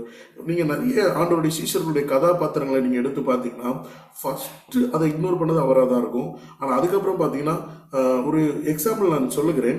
அவர் ஒரு பாத்திரத்துல தண்ணீர் எடுத்து அந்த ஹோலி கம்யூனியன் டைம்ல அவர் அப்படியே அந்த பாத்திரத்துல வச்சுட்டு இருக்கும்போது, ஏசு கிறிஸ்து நீங்க எங்க காலை கழுவலாமா, நீங்க எப்பேற்பட்ட ஆளு, நீங்க தேவகுமாரன் அளவான்னு சொல்லிட்டு ஆண்டவருக்கு நிறைய ஹைப்பை கிரியேட் பண்ணிக்கிட்டே இருந்தாரு. அப்போ உனக்கு எனக்கு இதுல பங்கு இல்லைன்னு அவர் சொன்ன உடனே கையை மாத்திரம் இல்ல, என்னையே கழுவிருக்குன்னு சொல்லி அப்படியே சரண்டர் ஆகிறாரு. அப்படிப்பட்டதான ஒரு பேதுரு. அதனாலதான் பேதுரு பாத்தீங்கன்னா ஈஸியா அட்ராக்ட் பண்ணிடுறாரு இயேசு கிறிஸ்துவ. அதனால அவர் என்ன சொல்றாருன்னா, எனக்கு பிறகு என்னுடைய ஆடுகளை யார் மேய்க்கணும் அப்படின்னா, அவர் யோவானுக்கும் கொடுக்கல, அவர் அந்த சீஷர்கள்ல யாருக்கும் கொடுக்காத ஒரு கிஃப்ட் யாருக்கு கொடுத்தாருன்னா பேதுருக்கு கொடுத்தாரு. அதனாலதான் பெந்தேகோஸ்து என்ன நாள் வருகிற வேளையில சீஷர்கள்லாம் ஒருமனப்பட்டு மேல் வீட்டறையில ஏறி அவரை ஆராதித்து கொண்டிருக்கிற முதல் பிரசங்கத்தை ஏறெடுத்து பண்ணது யாருன்னா பேதுரு தான். அதுக்கு முன்பதாக வரைக்கும் சீஷர்களும் ஜனங்களும் கேட்ட ஒரே பிரசங்கம் இயேசு கிறிஸ்துனுடைய பிரசங்கம், இயேசு கிறிஸ்துனுடைய உவமைகள், இயேசு கிறிஸ்து பேசின உபதேசங்கள், இயேசு கிறிஸ்து சொன்ன வார்த்தைகள், இதை தான் கேட்டுக்கிட்டு இருந்த ஜனங்கள் சீஷர்கள். அதுக்கு பிறகு அந்த பெந்தேகோஸ்து என்ன நாள் வருகிற வேளையில ஒரு வித்தியாசமான ஒரு பிரசங்கத்தை பேதுரு அந்த இடத்துல எடுத்து பேசுகிறார். நான் அதுக்குள்ளாடி போகல, நம்ம டாபிக் அது இல்லை. நான் ஒரு சின்ன ஒரு ஹிண்ட் கொடுத்து நான் மறுபடியும் இங்க வருகிறேன். மார்க் 10வது அதிகாரம் 29வது வசனத்தை நான் வாசிக்கிறேன். அதற்கு இயேசு பிரதியுத்தரமாக, என் நிமித்தமாகவும் சுவிசேஷத்து நிமித்தமாகவும் வீட்டையாவது சகோதரையாவது சகோதரியாவது தகப்பனையாவது தாயாவது மனைவியாவது பிள்ளைகளாவது நிலங்களையாவது விட்டவன் எவனும் இப்பொழுது இம்மையிலே துன்பங்களோட கூட அப்படியே வந்து அந்த 30வது வசனம் கடைசி பார்த்தீங்கன்னா, பிள்ளைகளையும் நிலங்களையும் மறுமையிலே யாரெல்லாம் என் நிமித்தமாக இழந்திருக்கிறாங்களோ அவங்க எல்லாருக்கும் நான் நித்திய ஜீவனை தருவேன் என்கிற வார்த்தை இந்த இடத்துல சொல்லப்பட்டிருக்கிறது. இன்னைக்கு நிறைய ஊழியர்கள் பாத்தீங்கன்னா ஆண்டவருக்காக நிறைய இதை இழந்திருக்கிறாங்க. உங்க பாஸ்டரை சொல்லணும்னா கூட ஒரு நல்ல ஒரு ப்ரொஃபஷன், அந்த ப்ரொஃபஷனை விட்டுட்டு இன்னைக்கு ஆண்டவருடைய ஊழியத்தை செய்யும்படியாக அவர் இறங்கி வந்திருக்கிறாரு. நான் ஆரம்பத்தில் அவரை குறித்து எனக்கு சொல்லுகிற வேலையில இந்த ப்ரொஃபஷன்ல இருந்து வந்தேன் அப்படின்னு அவர் எனக்கு சொன்னார். அப்ப எனக்கு ரொம்ப ஆச்சரியமா இருந்துச்சு. அவர் கொஞ்சம் இன்னும் இறங்கி போயிருந்தாங்க, நிறைய லேக்ஸ் சம்பாதிச்சிருக்கலாம், நல்ல ஒரு செட்டில் ஆயிருக்கலாம். பட் அதெல்லாம் விட்டுட்டு இன்னைக்கு ஊழியத்துல வந்துருக்கிறாரு அப்படின்னு சொல்லி எனக்கு ரொம்ப ஆச்சரியமா இருந்துச்சு. இன்னைக்கு பாத்தீங்கன்னா பணம் சம்பாதிச்சு என்ன ஆக போகுது, பரலோகம் போகிற வேலையில இத்தனை ஆத்துமாக்களை சம்பாதிக்கிறேன்னு விழுகிற வேலை. இன்னைக்கு நம்ம பார்க்க போகிற அந்த கிரீடங்களை குறித்து, அந்த கிரீடம் உங்க பாஸ்டர் தலையில வைக்க போறாரு. ஆண்டவர் விசுவாசிக்கிறவங்க ஒரு ஆமேன்னு சொல்லுங்களேன். அல்லேலூயா. அப்போ இன்னைக்கு பாத்தீங்கன்னா இந்த உலகத்துல இருந்து நம்ம எடுத்துக்கொள்ளப்படுகிற வேலையில உங்களுக்கு கூட ஒரே ஒரு காரியம் தான் வரப்போகுது, நீங்க செய்த நன்மை, நீங்க பண்ண தீமை. அப்ப இந்த இது காரியம் வருகிற வேலையில நான் ஒரு 5 டிஜிட் சேலரி வாங்கினேன், இல்ல நான் யூஎஸ்ல செட்டில் ஆயிட்டேன், என்கிட்ட கனடா விசா இருக்குது அப்படின்னா ஆண்டவர் உங்களை தூக்கி கொண்டு விஐபி லிஸ்ட்ல கொண்டு வைப்பாரான்னா நிச்சயம் வைக்க மாட்டார். என்கிட்ட ஒரு ஆடி கார் இருக்கு, இல்ல BMW கார் இருக்குது, என்கிட்ட ஐபோன் இருக்குது, எல்லாம் இருக்குதுன்னா நம்மளை கொண்டு தனியா வைப்பாரா? வைக்கவே மாட்டார். நீ எவ்வளவு சுவிசேஷம் அறிவிச்ச, நீ எவ்வளவு ஜோம் பண்ண, நீ எவ்வளவு பைபிள் வாசிச்ச, நீ பண்ண ஊழியம் என்ன, உன்னோட பேக்ரவுண்ட் என்ன, நீ எனக்காக நீ என்ன பண்ண, உனக்காக நான் ஒரு நல்ல அம்மா, நல்ல அப்பா, நல்ல வேலை, நல்ல ஒய்ஃப், நல்ல பிள்ளைங்களுக்கு நல்ல என்விரான்மெண்ட், உனக்கு நல்ல என்விரான்மெண்ட், உனக்கு சொந்தமா ஒரு வீடு, உனக்கு ஒரு காரு, உனக்கு ஒரு பைக்கு, அப்படி உன் பிளான் எல்லாம் சூப்பரா எக்ஸிக்யூட் பண்ணி வச்சிருக்கிறேன். நீ ரிட்டன் எனக்கு என்ன பண்ணேன்னு ஆண்டவர் இன்னைக்கு கேட்கிறான்னு வச்சுக்கோங்களேன். இன்னைக்கு நம்ம கிட்டே கேட்கிறார். அப்ப நம்மளோட பதில் என்ன இருக்கு? ஆண்டவரே நான் என்ன பண்ணிருக்கிறேன் தெரியுமா? ஆண்டவரே உங்களுக்காக நான் தெரு சுவிசேஷம் அறிவிச்சிருக்கிறோமா? இல்ல, அறிவிக்கல. ஆண்டவரே நான் இத்தனை ஆத்துமாக்களை நான் இன்னைக்கு வரைக்கும் சம்பாதிச்சிருக்கிறேன் ஆண்டவரே அப்படின்னு சொல்லுறோமா? இல்ல. என்னோட தனிப்பட்ட முறையில் நான் உங்களுக்கு கொடுக்கறதான ஒரு இது, நீங்க நல்ல வேலை பார்த்துட்டு இருக்கிறீங்க, பிஸி ஒர்க், உங்க ஃபேமிலியை பார்க்கறதே நீங்க நிறைய லேடிஸ் இணைஞ்சிருக்கிறீங்க. அவங்க வீட்டு வேலை பார்க்கணும், வேலைக்கு போகணும், பிள்ளைங்களை பார்க்கணும், ஹஸ்பண்டை பார்க்கணும், பேரண்ட்ஸை பார்க்கணும். இது பெரிய ஒரு பேர்டன். இந்த டைம்ல நான் எப்படிங்க மினிஸ்ட்ரி பண்ணுவேன் அப்படின்னு வச்சீங்கன்னா, நீங்க பஸ்ல போகும்போதோ பைக்கில் போகும்போதோ, ஆட்டோவில் போகும்போதோ, ட்ரெயினில் போகும்போதோ, உங்கள் பார்வையில் படுகிற வேலையில் இன்னைக்கு பார்த்தீங்கன்னா, நான் ஒரு ஒயின் ஷாப்பை கிராஸ் பண்ணேன்னு வச்சுக்கோங்களேன். அந்த ஒயின் ஷாப்பில் 2-3 ஃபேஸை பார்த்துட்டேன்னா அந்த ஃபேஸுக்காக ஆண்டவர் இவங்க மனம் திரும்பணும் அப்படின்னு நான் ஜெபம் பண்ணுவேன். இன்னைக்கு நான் பண்ண ஒரு காரியம் என்னன்னா, நான் வந்து ஒரு மேல் நர்ஸ், இப்போ ஊருக்குள்ளாடி பேஷண்ட்ஸை வீட்டில் போய் ட்ரீட்மெண்ட் பண்ணிட்டு இருக்கிறேன். நீ ட்ரீட்மெண்ட் கொடுத்துட்டு ரிட்டர்ன் வரும்போது ஈவினிங் நானும் பாஸ்டரும் பேசணும். பேசி முடிஞ்ச ஒரு 10 மினிட்ஸுக்கு அப்புறம் பார்த்தீங்கன்னா, ஒரு ஒரு விக்கிரகத்தை தூக்கிட்டு கிட்டத்தட்ட எனக்கு தெரிஞ்சு ஒரு 10-12 பேர் இருக்கும் அந்த ரோட்ல அப்படியே நடந்து போனாங்க. நான் அந்த நேர விக்கிரகத்துக்கு பக்கத்தில் கொண்டு பைக்கை நிறுத்திட்டு, ஆண்டவரே இந்த விக்கிரகத்தை தூக்குற இந்த பீப்புள்ஸை நீங்க ரட்சிக்கணும், இவங்க எல்லாரும் என்ன பண்ணணும், உண்மை ஏற்றுக்கொள்ளணும் அப்படிங்கிறதான ஒரு ஜெபத்தை பண்ணேன். ஒரு நாள் நான் என்ன பண்ணேன், ஜீசஸ் ரெடிஸ் 4 மாடி மீட்டிங்காக ஃபேமிலியாக நாங்கள் காரில் போயிட்டு இருக்கிறோம். அப்போ போகும்போது பார்த்தீங்கன்னா நிறைய ஜனங்கள் நடந்து போயிட்டே இருக்கிறாங்க. அப்போ நாங்கள் நாகர்கோயிலேருந்து வரும்போது நான் வள்ளியூர்ல இருந்து திருச்செந்தூர் ரூட்ல தான் நான் வந்துட்டு இருக்கிறேன். அப்போ ஓவரி ரூட்னு சொல்லுவோம். அந்த ரூட்ல நான் வந்துட்டு இருக்கும்போது ஜனங்கள் நடந்துட்டே இருக்கிறாங்க. என்னன்னு பார்த்தா திருச்செந்தூர் கோயிலுக்கு கிட்டத்தட்ட 150 கிலோமீட்டர்ஸ் நடந்தே போகிறாங்க ஜனங்கள். இன்னைக்கு வந்து இந்த மக்கள் கிட்ட இருக்கிற வைராக்கியம் கிறிஸ்தவங்க கிட்ட இல்லை. இன்னைக்கு ரோமன் கத்தோலிக்ல பாத்தீங்கன்னா 8 மணிக்கு பூசை அப்படின்னா ஜனங்கள் 7:45க்கு ஓடுறாங்க, ஃபாதர் திட்டுவாரு அப்படின்னு ஓடுறாங்க. இன்னைக்கு நம்ம கிட்ட எல்லாமே இருக்குது, அபிஷேகம் இருக்குது, அவியானவர் இருக்கிறாரு, எல்லாம் இருந்த போதிலும் இன்னைக்கு ஜனங்களுக்கு ஒரு நிர்விசாரம் இருக்கிறத நம்ம பார்க்கிறோம். பாஸ்டர் தானே பார்த்து பாரு அப்படி திமோத்தி பாஸ்டர் திட்ட மாட்டார். ஒரு 10 நிமிஷம் என்ன பண்ணிக்கலாம், லேட்டா போய்க்கலாம்.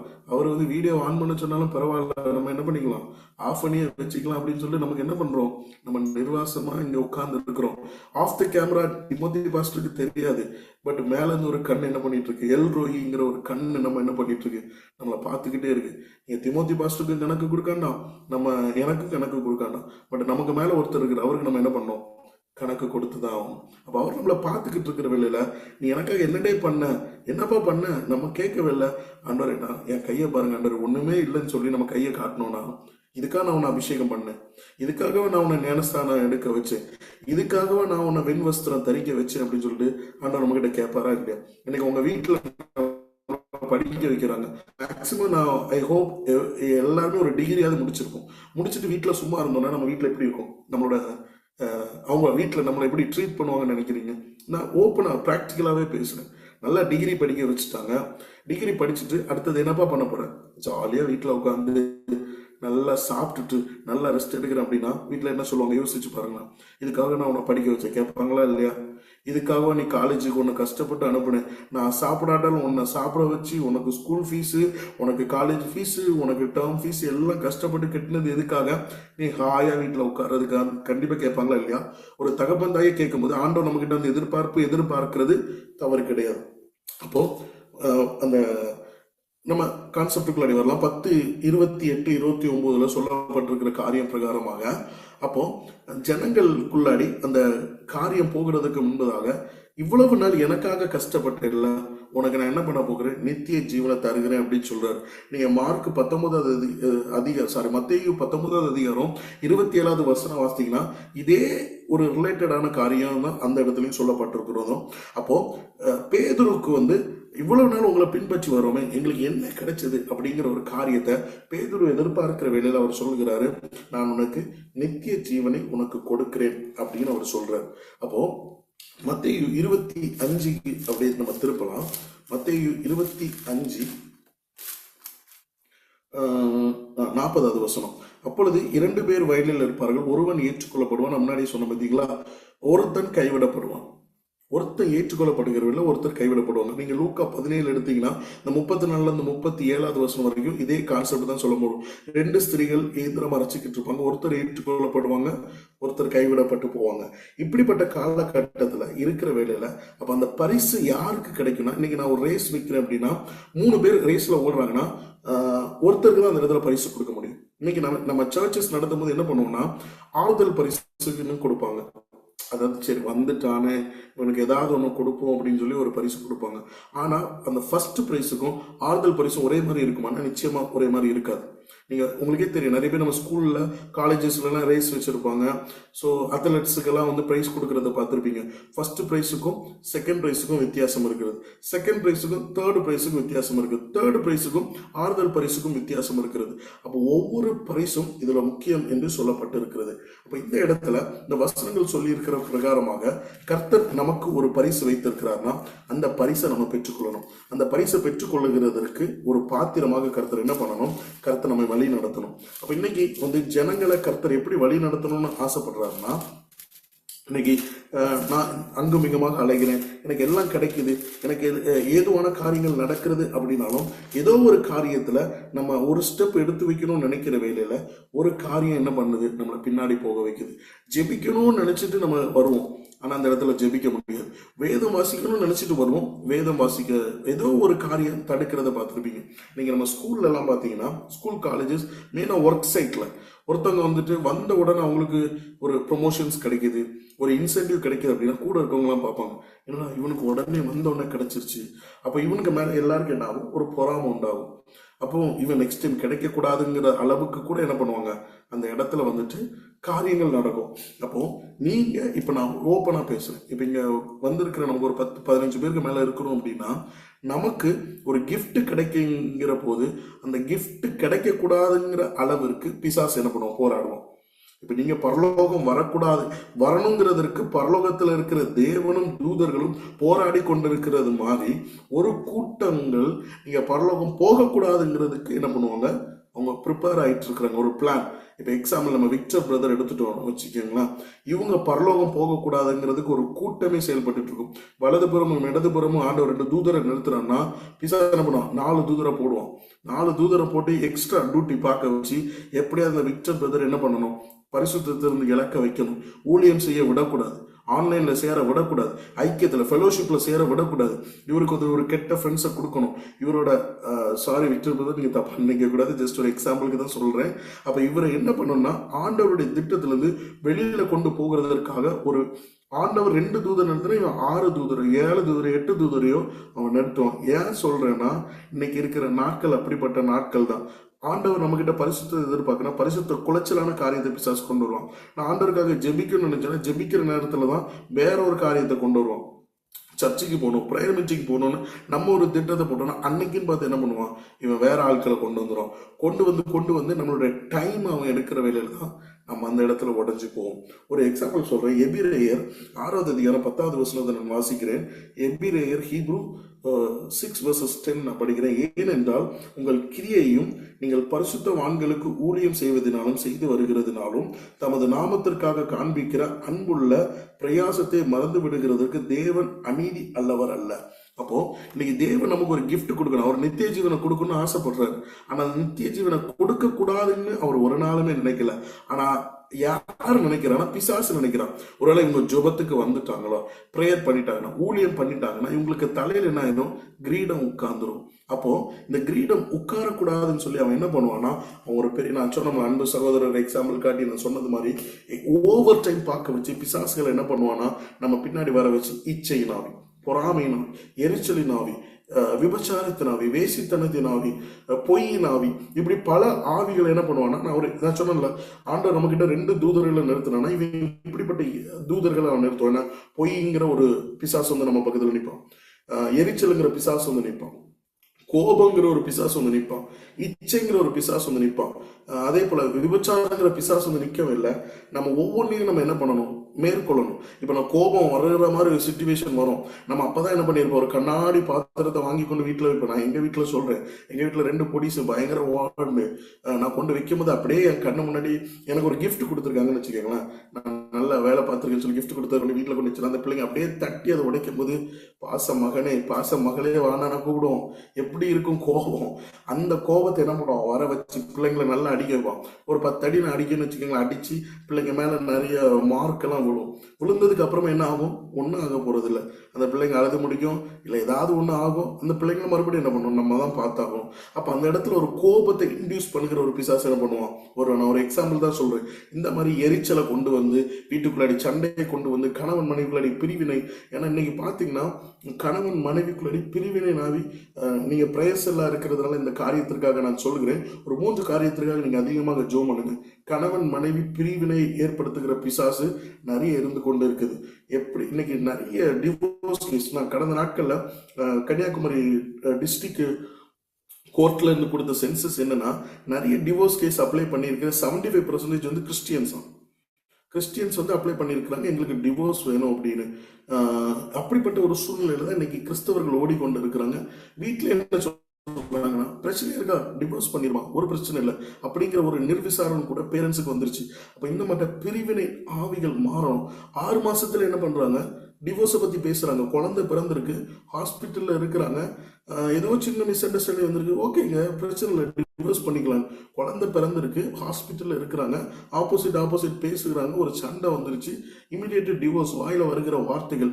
எப்படிப்பட்ட ஒரு நாட்களை நீங்களும் நானும் இருந்து கொண்டு இருக்கிறோம் என்பதை பார்த்துக்கிட்டு இருங்க. அதே போல மரணங்கள், இன்னைக்கு அன்பு பாஸ்டர் சொன்னாங்க, நிறைய மரணங்கள். எஸ், நீங்க சென்சஸ் எடுத்து பார்த்தீங்கன்னா ஆக்சிடென்ட்ல இறந்தவங்க தான் இந்தியாவில் டாப் ஃபர்ஸ்ட்ல இருக்கிறாங்க. ஒவ்வொரு நாளும் வித்தியாசமான ஆக்சிடென்ட் நடக்குது. இன்னைக்கு பார்த்தீங்கன்னா ஒரு பைபாஸ்ல ஒரு ஆக்சிடென்ட் நான் பார்த்தேன். ஒரு ஈகோ கார்ல ஒரு ஃபேமிலி வந்துகிட்டு இருக்கிறாங்க, ஒரு ஆக்சிடென்ட் ஆகுது, 2 பேர் ஸ்பாட் அவுட், 2 பேர் வந்து கோமா ஸ்டேஜ்ல இருக்கிறாங்க. ஸோ அந்த ஃபேமிலியில 2 பேர் இறந்துட்டாங்க. அது பேரண்ட்ஸா இருக்கிறாங்கன்னு வச்சுக்கோங்களேன். 2 பிள்ளைங்க அன்கான்சியஸா இருக்கிறாங்க. அவங்க கான்சியஸ் வந்து அவங்களோட லைஃப் என்னன்னு யோசித்து பாருங்களா.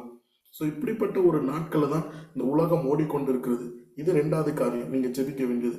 ஆக்சிடென்ட்ல மெயினா இந்த குழுல இருக்கிற எல்லா குடும்பங்கள் பாதுகாக்கப்படணும். நீங்க ஜெபம் பண்ணுங்க. விபச்சாரத்தின் ஆவியில வந்து என்ன பண்ணணும், அவங்க மாட்டிக்கொள்ளணும்னு சொல்லிட்டு ஜெபங்கள் நடந்து கொண்டு இருக்கிறது. இந்த 3 ஜெபங்களுக்காக வாரத்துல 3 முறை உபவாசம் இருந்து சாத்தான் சபையில ஜெபங்கள் நடந்து கொண்டு இருக்கிறது. நம்ம வாரத்துக்கு எத்தனை நாட்கள் உபவாசம் இருக்கிறோம் யோசிச்சு பாருங்களா. சாத்தான் சபையில இந்த 3 பிரேயர் பாயிண்ட வச்சு சாத்தானுக்கு ஜெபம் பண்ணிக்கிட்டு இருக்கிறாங்க. எப்படி ஃபாஸ்டிங் இருந்து ஜெபம் பண்றாங்க. இப்படிப்பட்ட நாட்கள்ல தான் நீங்களும் நானும் ஓடிக்கொண்டிருக்கிறோம். சாத்தான் சபைகள் வாரத்துல 3 நாள் ஃபாஸ்டிங் இருக்கிறாங்க, நம்மளால 1 நாள் ஃபாஸ்டிங் இருக்க முடியல. இப்படிப்பட்ட ஒரு கொடுமையான நாட்களை தான் இன்னைக்கு தேசங்கள் ஓடிக்கொண்டு இருக்கிறது. நான் வந்து கொஞ்சம் டாபிக் உள்ளாடி நான் மறுபடியும் வருகிறேன். அப்போ வெளிப்படுத்தின சுவிசேஷம் 20வது அதிகாரம் இதுல 11வது வசனத்துல இருந்து 15வது வசனத்து வரைக்கும் நீங்க எடுத்து பார்த்தீங்க அப்படின்னா இதுல சில காரியங்கள் சொல்லப்பட்டிருக்குது. நான் ஒரே ஒரு வசனத்தை வாசிக்கிறேன். பின்பு நான் ஒரு பெரிய வெள்ளை சிங்காசனத்தையும் அதன் மேல் வீற்றிருக்கிறவரையும் கண்டேன். அவருடைய சமூகத்தில் பூமியும் வானமும் அகன்று போயின, அவைகளுக்கு இடம் காணப்படவும் இல்லை. அப்படியே கீழே வருது 12வது வசனம். அந்த புஸ்தகத்தில் எழுதப்பட்டவைகளினுடைய மரித்தோர் தங்கள் கிரியைகளுக்கு தக்கதாக நியாய தீர்ப்பு அடைந்தார்கள் என்று சொல்லப்பட்டிருக்கிறது. இன்னைக்கு கர்த்தர் நியாய தீர்ப்பு எப்படி கொடுக்கிறார் அப்படின்னா, இந்த பரிசளிப்பு விழா நம்ம சொன்னோம் பார்த்தீங்களா, அந்த பரிசளிப்பு விழால சபைக்கு எப்படி கொடுக்கிறான்னா, அவனவன் கிரியைக்கு தக்கதாக எப்படி நடந்திருக்கிறோமோ அதற்கு ஏற்றதாக பரிசுகள் கொடுக்கப்படும். நீங்க நான் எப்படி நடந்திருக்கிறேன் அப்படின்னா அதற்கு ஏற்ற பரிசுகள் என்ன பண்ணுவார்னா, அந்த சிங்காசனத்துக்கு முன்பதாக நம்மளை நிக்க வச்சு நான் என்னெல்லாம் பண்ணேன் அப்படிங்கிறத சொல்லி எனக்கு அந்த பரிசு கிடைக்கும். நீங்க மத்தேயு 6:1 எடுத்து பார்த்தீங்க அப்படின்னா அதுலயும் இந்த காரியத்தை குறித்து சொல்லப்பட்டிருக்குது. வேகமாக எடுத்துக்கொள்ளுங்க.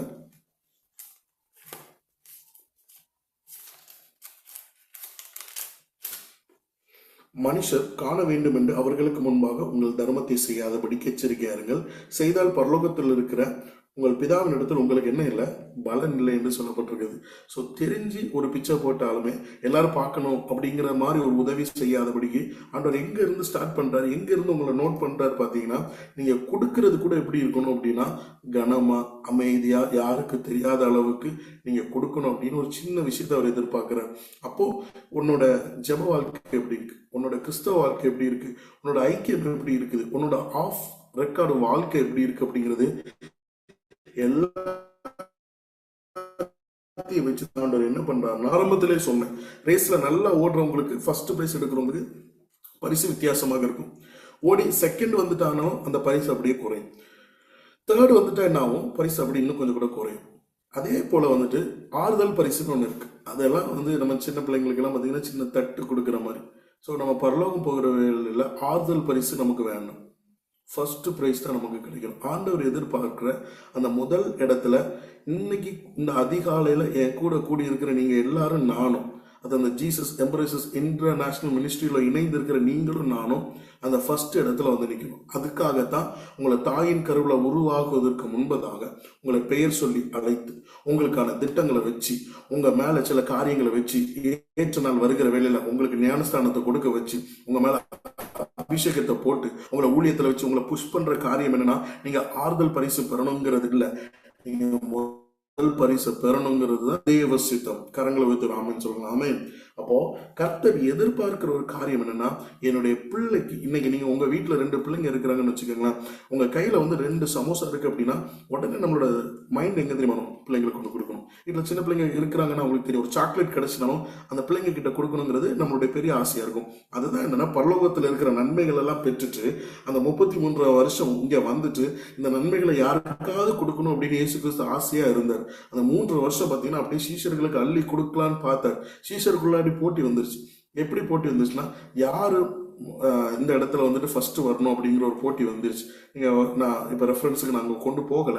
அப்படி போட்டி வந்தோடனே நான் பெரியவன் நீ பெரியவன் வந்தனாலதான் ஆண்டவர் என்ன சொல்றாரு, மொத்த பேரும் பெரியவன் கிடையாது, உங்களை யாரை தன்னைத்தானே தாழ்த்துகிறவன் அப்படின்னு சொல்லிட்டு அந்த வசனம் தாங்க மேற்கோள் காட்டுறாரு. இவரே ஒரு துணி எடுத்து இடுப்புல கட்டிட்டு மொத்த பேருக்கு காலையும் தொடச்சிட்டு, நான் வந்து மனுஷகுமார், நானே உங்க காலை துடைக்கிறது மாதிரி நீங்க ஒவ்வொருத்தவங்களுக்கும் இதை நினைவு கூறும்படி செய்யுங்கன்னு சொல்லிட்டு ஹோலி கம்யூனியனை குறித்து அந்த இடத்துல சூப்பரா ஒரு கிளாஸ் எடுத்துட்டு அந்த கிஃப்ட் அவர் என்ன பண்றாரு, கொடுக்காம போயிட்டாரு. அப்ப அந்த கிஃப்ட் ஒரு கிஃப்ட். அந்த கிஃப்ட்டுக்கு உள்ளாடிதான் நீங்க எதிர்பார்க்கிற சுகம், நீங்க எதிர்பார்க்கிற ஆசீர்வாதம், நீங்க எதிர்பார்க்கிற நன்மை, நீங்க எதிர்பார்க்கிற கிருபைகள், நீங்க எதிர்பார்க்கிற சகல காரியமும் அந்த கிஃப்ட் கிட்ட இருக்கு. இயேசு கிறிஸ்து ஏதாவது ஒரு சீஷர்கள் தலையில கையை வச்சு பரிசுத்த ஆவியை பெற்றுக்கொள்ளுங்கன்னு சொன்னாருன்னா எங்கேயுமே சொல்லல. ஏன்னா இங்க ஃபுல்லா போட்டி பொறாம நடந்துட்டு இருக்கு. அப்ப இதுக்கான ஒரு விலையை கொடுத்தா மட்டும்தான் அந்த பொருள் கிடைக்கும். அப்ப அந்த விலையை எங்க கொடுக்கணும்னா, நீங்க ஒருமனப்பட்டு நீங்க ஜெபம் பண்ணாதான் அந்த இடத்துல ஹோலி ஸ்பிரிட் இறங்குவார். அப்ப மேல் வீட்டறையில இருந்து ஒருமனப்பட்டு ஜெபிக்கிறாங்க. ஜெபிக்கிற வேலையில அவங்க ஹோலி ஸ்பிரிட் எதிர்பார்த்து ஜெபிக்கல, அவங்க எதிர்பார்க்கிற இனி என்ன செய்யணும் அப்படிங்கறது எரியாம அவங்க தெரியாததுனால கூடி இருந்து ஜெபிக்கிற வேலையில அவங்க மத்தியில் ஆண்டவர் ஒரு கிஃப்ட் கொடுக்குற ஹோலி ஸ்பிரிட். அதுக்கப்புறம் அந்த ஹோலி ஸ்பிரிட்டை பெற்றதுக்கு அப்புறமா பேதுரு எழும்பி ஊழியம் பண்றாரு. அவருடைய நெல்பட்டு 3000 பேர் ரட்சிக்கப்படுகிறாங்க. பேதுரும் யோவானும் சபைக்கு போகிறாங்க. மொடவனா இருக்கிறவன தூக்கி எழுப்பி நிக்க வைக்கிறாங்க. மரித்தவர்களை உயிரோடு எழுப்புகிறாங்க. உலகத்தை கலக்கிறவர்களாக மாறுகிறார்கள். காரணம் என்னன்னா, அவங்களுக்கு உள்ளாடி பரிசுத்த ஆவியானவர் இறங்கினதுனால. இன்னைக்கு அதே பரிசுத்த ஆவியானவர் ஜீவனோடு இருக்கிறார். அதே பரிசுத்த ஆவியானவர் அசைவாடி கொண்டு இருக்கிறார். அதே பரிசுத்த ஆவியானவர் நமக்குள்ளாடி இறங்குற வேலையில நீங்க போய் ஒருத்தவங்க மேல கையை வச்சீங்கன்னா அங்க அற்புதம் நடக்கும்.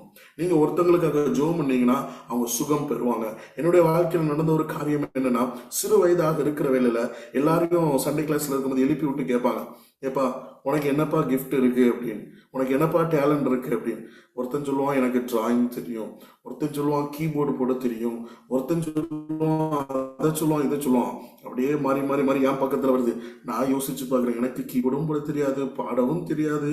நான் சொல்றது சின்ன பிள்ளையாக இருக்கிற வேலையில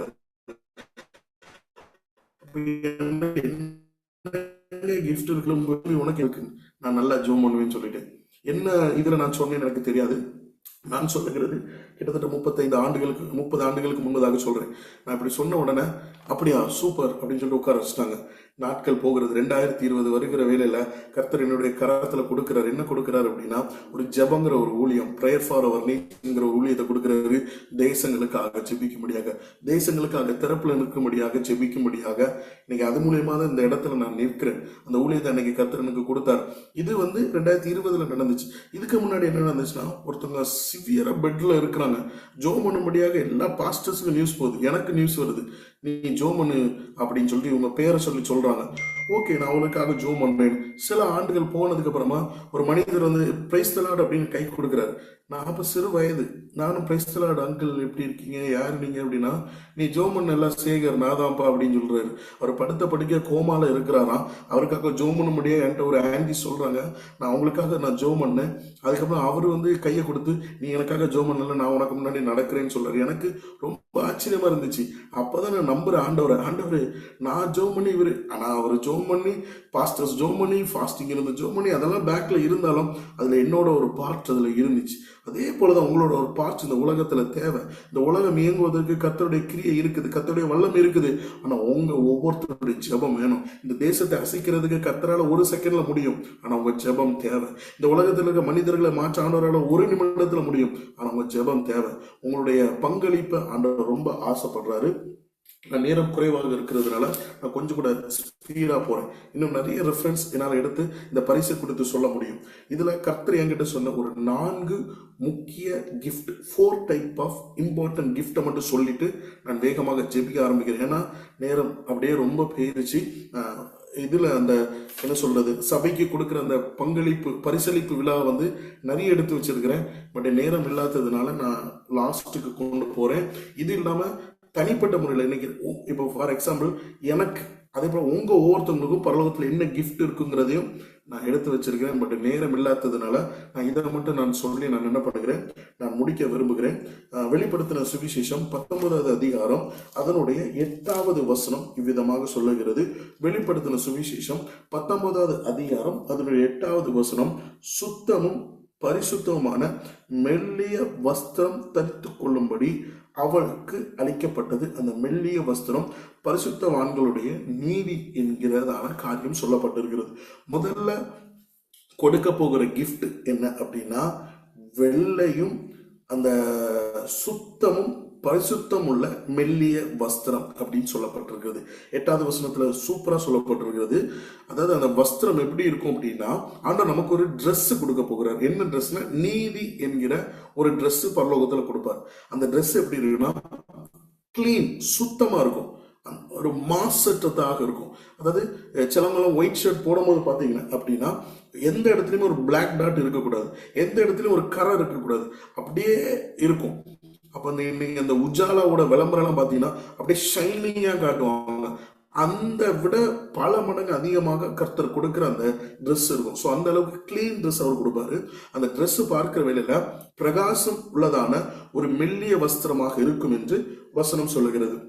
அப்ப அந்த வஸ்திரம் பாத்தீங்கன்னா நம்ம இன்னைக்கு என்னதான் ஒயிட் ட்ரெஸ் போட்டிருந்தாலும், எவ்வளவு பெரிய காஸ்ட்லியான ட்ரெஸ் போட்டிருந்தாலும் அந்த ட்ரெஸ்ஸுக்கு அது ஈக்குவல் ஆகாது என்கிறதான வசனத்தோட ஒப்பீடு சொல்லப்பட்டிருக்கிறது. அப்ப கர்த்தர் அப்படியே நம்ம முகத்தை தவிர மீதி எல்லாத்தையும் மறைக்கிற அளவிற்கு அந்த வஸ்திரம் இருக்கும் என்று சொல்லப்பட்டிருக்கிறது. சோ நீதி என்கிற வஸ்திரத்தை முதலாவது ஆண்டவர் கொடுக்க போகிறார்.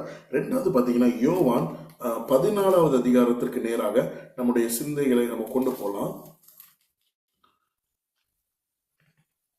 யோவான் 14வது அதிகாரம் அதனுடைய முதல் 3 வசனங்களை எடுத்து பார்க்கிற வேளையில, உங்க இருதயம் கலங்காதிருப்பதாக தேவனிடத்தில் விசுவாசமாருங்கள், என்னிடத்தில் விசுவாசமாருங்கள். என் பிதாவின் வீட்டில் அநேக வாசஸ்தலங்கள் உண்டு.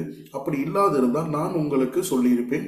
ஒரு வாசஸ்தலத்தை உங்களுக்காக ஆயத்தம் பண்ண போகிறேன். நான் போய் உங்களுக்காக ஸ்தலத்தை ஆயத்தம் பண்ணின பின்பு நான் இருக்கிற இடத்திலே நீங்களும் இருக்கும்படி நான் மறுபடியும் வந்து உங்களை என்னிடத்தில் சேர்த்துக் கொள்வேன். ரெண்டாவது என்ன பண்றாரு அப்படின்னா, ஒரு நல்ல ஒரு இடத்தை பரலோகத்துல ஆயத்தம் பண்ணி வச்சிருக்கிறார். அந்த இடம் நான் உங்களுக்கு சிம்பிளா சொல்றேன், அது ஒரு பெரிய டாபிக், தனி டாபிக். இன்னைக்கு லூசிஃபர் என்கிறதான ஒரு பிசாசை குறித்து நமக்கு தெரியும். ஸோ அந்த லூசிஃபர் வந்து உங்க எல்லாருக்கும் தெரிஞ்சிருக்கு, நான் அவுட்லைனா சொல்றேன். அவன் ஒரு தூதன். அப்ப ஆண்டவரை ஆராதிக்கிற ஒரு தூதன். இன்னைக்கு என்ன சொல்றது, ஒரு தூதர்கள் இருக்கிறாங்க, மெசேஜை கொண்டு போகிற மெசஞ்சர் ஒருத்தர் இருக்கிறாரு, அங்கே யுத்தம் பண்ணுகிறதற்கு ஒரு தூதன் ஆண்டவர் வச்சிருக்கிறாரு. அதே போல ஆண்டவரை ஆராதிப்பதற்கு இன்னைக்கு பாத்தீங்கன்னா நம்ம வொர்ஷிப் பண்ணோம். நம்ம ஒவ்வொருக்கு ஒரு செக்ஷன் வச்சிருக்கிறோம்ல, பாடல் பகுதி, ஆராதனை பகுதி, செய்தி பகுதி, சங்கீத பகுதி அப்படின்னு பாத்தீங்கன்னா நிறைய பகுதிகள் வச்சிருப்போம். அதே போல பரலோகத்துல நிறைய பகுதிகள் இருக்குது. என்ன பகுதிகள்னா, மெசேஜ் கொண்டு போறதற்கு ஒரு தூதர்கள், ஒரு கூட்ட தூதர்கள் இருக்கிறாங்க. அதே போல யுத்தம்னு வருகிற வேளையில அதற்கு ஒரு கூட்ட தூதர்கள் இருக்கிறாங்க. ஆண்டவரை ஆராதிப்பதற்கு ஒரு கூட்ட தூதர்கள், அதுதான் லூசிஃபரும் லூசிஃபரை சார்ந்த தூதர்களும். இவர்கள் என்ன பண்றாங்கன்னா விழுந்து போகிறார்கள். ஏன் விழுந்து போறாங்கன்னா உங்களுக்கு தெரியும். அவங்க விழுந்து போகிறதற்கு பிற்பாடு அந்த ஹால், ஒரு எக்ஸாம்பிளுக்கு உங்க கற்பனைக்காக சொல்கிறேன், அந்த ஹால் இன்னைக்கு எம்டியா இருக்குது. வொர்ஷிப் சென்டர் பரலோகத்துல இன்னைக்கு எம்டியா இருக்குது. அந்த பிளேஸை நிரப்புறதற்கு தான் இன்னைக்கு உங்களையும் என்னையும் ஆண்டவர் தெரிந்தெடுத்திருக்கிறார். அல்லேலூயா. அப்ப அந்த இடத்துல அவர் உங்களை என்னை கொண்டு வந்து நிறுத்த போகிறார். அதற்காக தான் ஹிண்டு கொடுத்துட்டு போறார். என்னன்னா, உங்களுக்காக நான் ஒரு வாசஸ்தலத்தை என்ன பண்ணுறேன், பிசாசு இருந்த இடத்த இல்ல, உங்களுக்கு சூப்பரான ஒரு ஹால் நான் ரெடி பண்ணி உங்களை நான் அங்க கொண்டு வர போகிறேன் அப்படின்னு ஆண்டவர் சொல்கிறார். ஸோ ரெண்டாவது வந்து ஆண்டவர் நமக்கு ஒரு இடத்தை அவர் ஆயத்தப்படுத்துகிறார். மூன்றாவது பாத்தீங்கன்னா 1 பேதுரு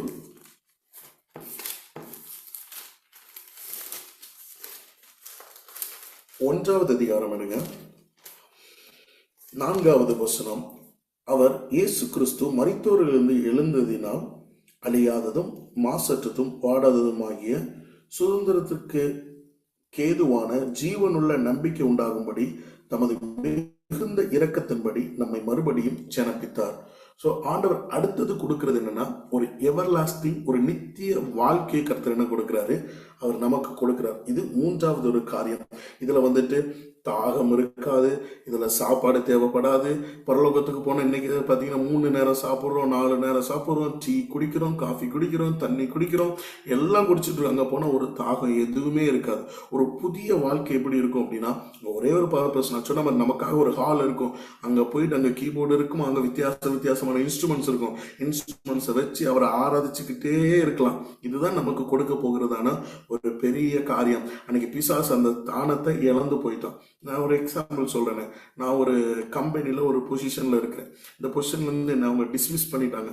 அந்த பொசிஷனுக்கு இன்னொரு ஆள் வரும்போது அந்த ஆளை அந்த கம்பெனியை நான் விடுவேன். நான் உலக ரீதியாக பேசுகிறேன், நான் விடவே மாட்டேன். அப்படிதானே? சரி, என்ன அந்த ஸ்தானத்துல இருந்து இறக்கிட்டார் இந்த ஓனர், இந்த கம்பெனி நல்லா இருக்கக்கூடாது. ஓ, நீ என் இடத்துல வந்து இருக்கிறியா? இப்ப நான் அவருக்கு ஒரு பிஏவா இருக்கிறேன்னு வச்சுக்கோங்களேன். இந்த பிஏங்கிற ஸ்தானத்துல இருந்து இந்த ஓனர் என்ன எடுத்துட்டார். இனி இவருக்கு பிசினஸ் எப்படியெல்லாம் நான் லாஸ் பண்ணும், நான் கொஞ்சம் நெகட்டிவா பேசுவேன். அதை தான் நான் பண்ணுவேன். அதே போல அந்த புது பிஏவா வந்திருக்கிறவனுக்கு கெட்ட பேர் உண்டாக்கி அந்த இடத்துல இருந்து நான் என்ன பண்ணுவேன், அவனோட வேலையை விட்டு ஓட வைக்கணும். இதுதான் நான் நெகட்டிவா நான் எடுக்கிறது தான். இன்னைக்கு அதுதான் பிசாசு எடுத்துக்கொண்டு இருக்கிறான். அவனுடைய ஸ்தானத்துல இருந்து அவன் பட்டதுனால அந்த ஒரு கூட்ட ஜனங்கள் வரப்போகுதுங்கிறது யாருக்கு தெரியும்? பிசாசுக்கு தெரியும். அதுல நீங்களும் நானும் அதுல முக்கியமான ஆளுன்னு அவனுக்கு தெரியும். இவங்க மேல எல்லாம் ஆண்டவருடைய திட்டம் இருக்கு, இவங்க மேல எல்லாம் ஆண்டவர் வந்து பெரிய பர்பஸ் வச்சிருக்கிறாரு. அப்போ நம்ம இன்னைக்கு பாத்தீங்கன்னா தப்பு பண்றவனையும், தீமையா இருக்கிறவனையும், புகைப்பழக்கத்துல உண்டா இருக்கிறவனையும், மது பழக்கத்துல இருக்கிறவனையும் பிசாசுடைய கண்ணு பார்க்கவே செய்யாது.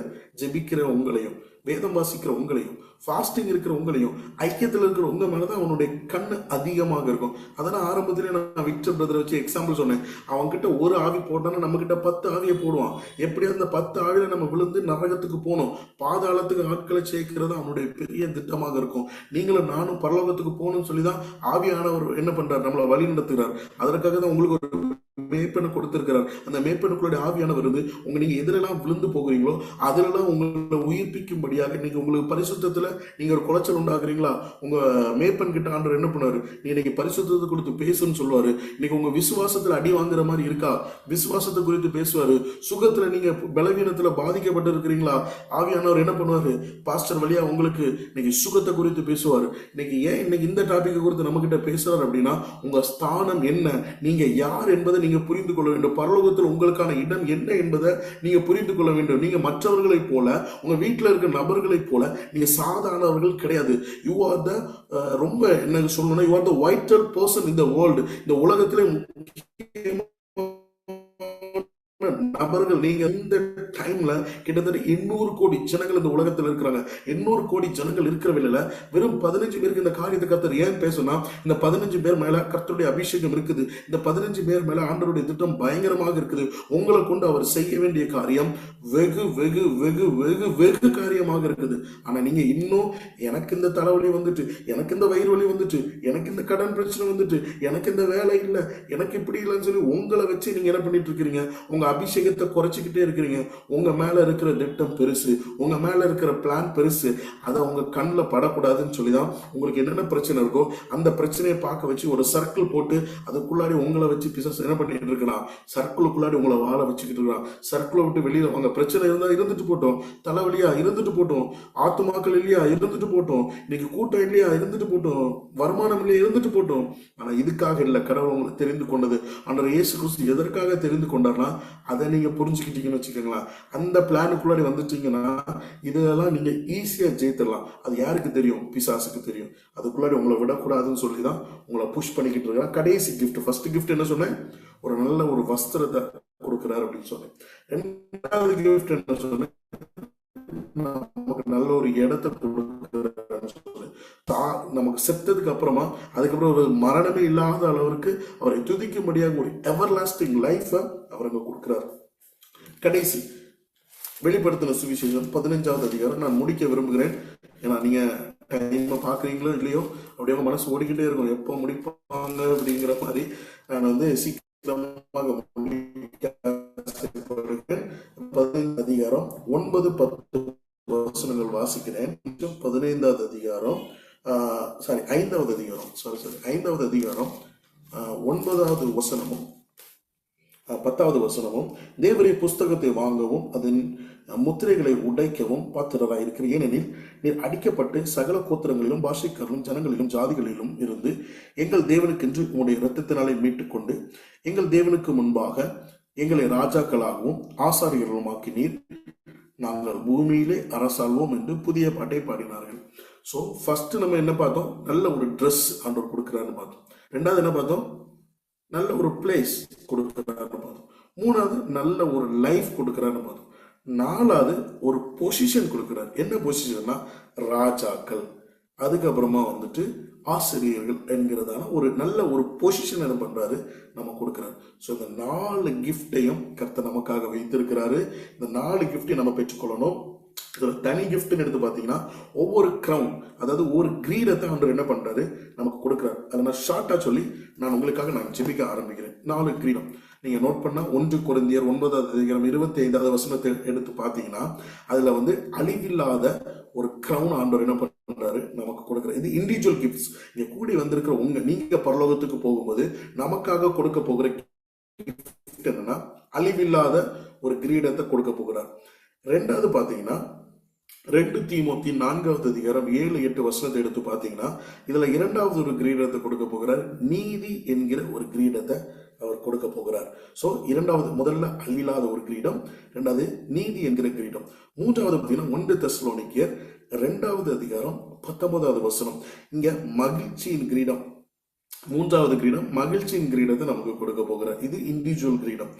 நான்காவது ஒரு கிரீடம் பார்த்தீங்கன்னா வெளிப்படுத்தின சுவிசேஷம் 2:10 ஜீவ கிரீடத்தை ஆண்டவர் கொடுக்கிறார். வெளிப்படுத்தின சுவிசேஷம் 2வது அதிகாரம் 10வது வசனத்தை பார்த்தீங்கன்னா ஜீவ கிரீடம். கடைசி ஒரு கிரீடத்தை கொடுக்கப்படுற 5வது கிரீடம் என்னன்னா 1 பேதுரு 5வது அதிகாரம் 2வது வசனத்துல இருந்து 4வது வசனம் எடுத்து பார்த்தீங்கன்னா மகிமை என்கிற கிரீடம். அப்ப முதல்ல வந்து 1 கொரிந்தியர் 9:25 அழிவில்லாத கிரீடம், 2 தீமோத்தேயு 4:7-8 நீதி என்கிற கிரீடம், மூன்றாவது வந்து 1 தெசலோனிக்கேயர் 2:19 மகிழ்ச்சி என்கிற ஒரு கிரீடம், நான்காவது வந்து சுவிசேஷம் 2வது அதிகாரம் 10வது வசனத்துல ஜீவ கிரீடத்தை ஆண்டவர் கொடுக்கிற. கடைசியாக 1 பேதுரு 5:2-4 வந்து மகிமை கிரீடம். இப்படி இண்டிவிஜுவல் கிரீடத்தை வந்து பரலோகத்துக்கு போகும்போது கொடுக்கிறாரு. ஸோ ஒரு ப்ரொஃபஷனல் நம்ம ஒரு கம்பெனிக்கு போகும்போது போன நமக்கு ஒரு ஹைக் கிடைக்குது, போன உடனே நமக்கு ஒரு உயர்வு கிடைக்குதுன்னு சொல்லும்போது எப்படி இருக்கும்? நம்மளால யோசிக்க முடியுமா? பரலோகத்துக்கு போன உடனே பேரை சொல்லி வஸ்திரத்தை தரிச்சு உங்களுக்கு ஒரு இடத்தை ஆயத்தம் பண்ணி வச்சு உங்களுக்கு வந்து ஒரு நித்திய ஜீவனை கொடுத்து உங்களை கொண்டு அந்த வர்ஷிப் சென்டர்ல கொண்டு விட்டு நீதாப்பா வர்ஷிப் பண்ணணும். உங்க முன்னாடி பேதுரு நிக்கிறாரு, உங்க முன்னாடி தாவீது நிக்கிறாரு, உங்க முன்னாடி வந்து சாமுவேல் நிக்கிறாரு, உங்க முன்னாடி வந்துட்டு தானியேல் நிக்கிறாரு, உங்க முன்னாடி வந்து பவுல் நிக்கிறாரு. இவங்க முன்னாடி நின்று உங்களை வர்ஷிப் பண்ண வச்சீங்கன்னா ஜஸ்ட் இமேஜின் எப்படி இருக்கும் பாருங்களேன். ஸோ நம்ம பாத்திரனே கிடையாது.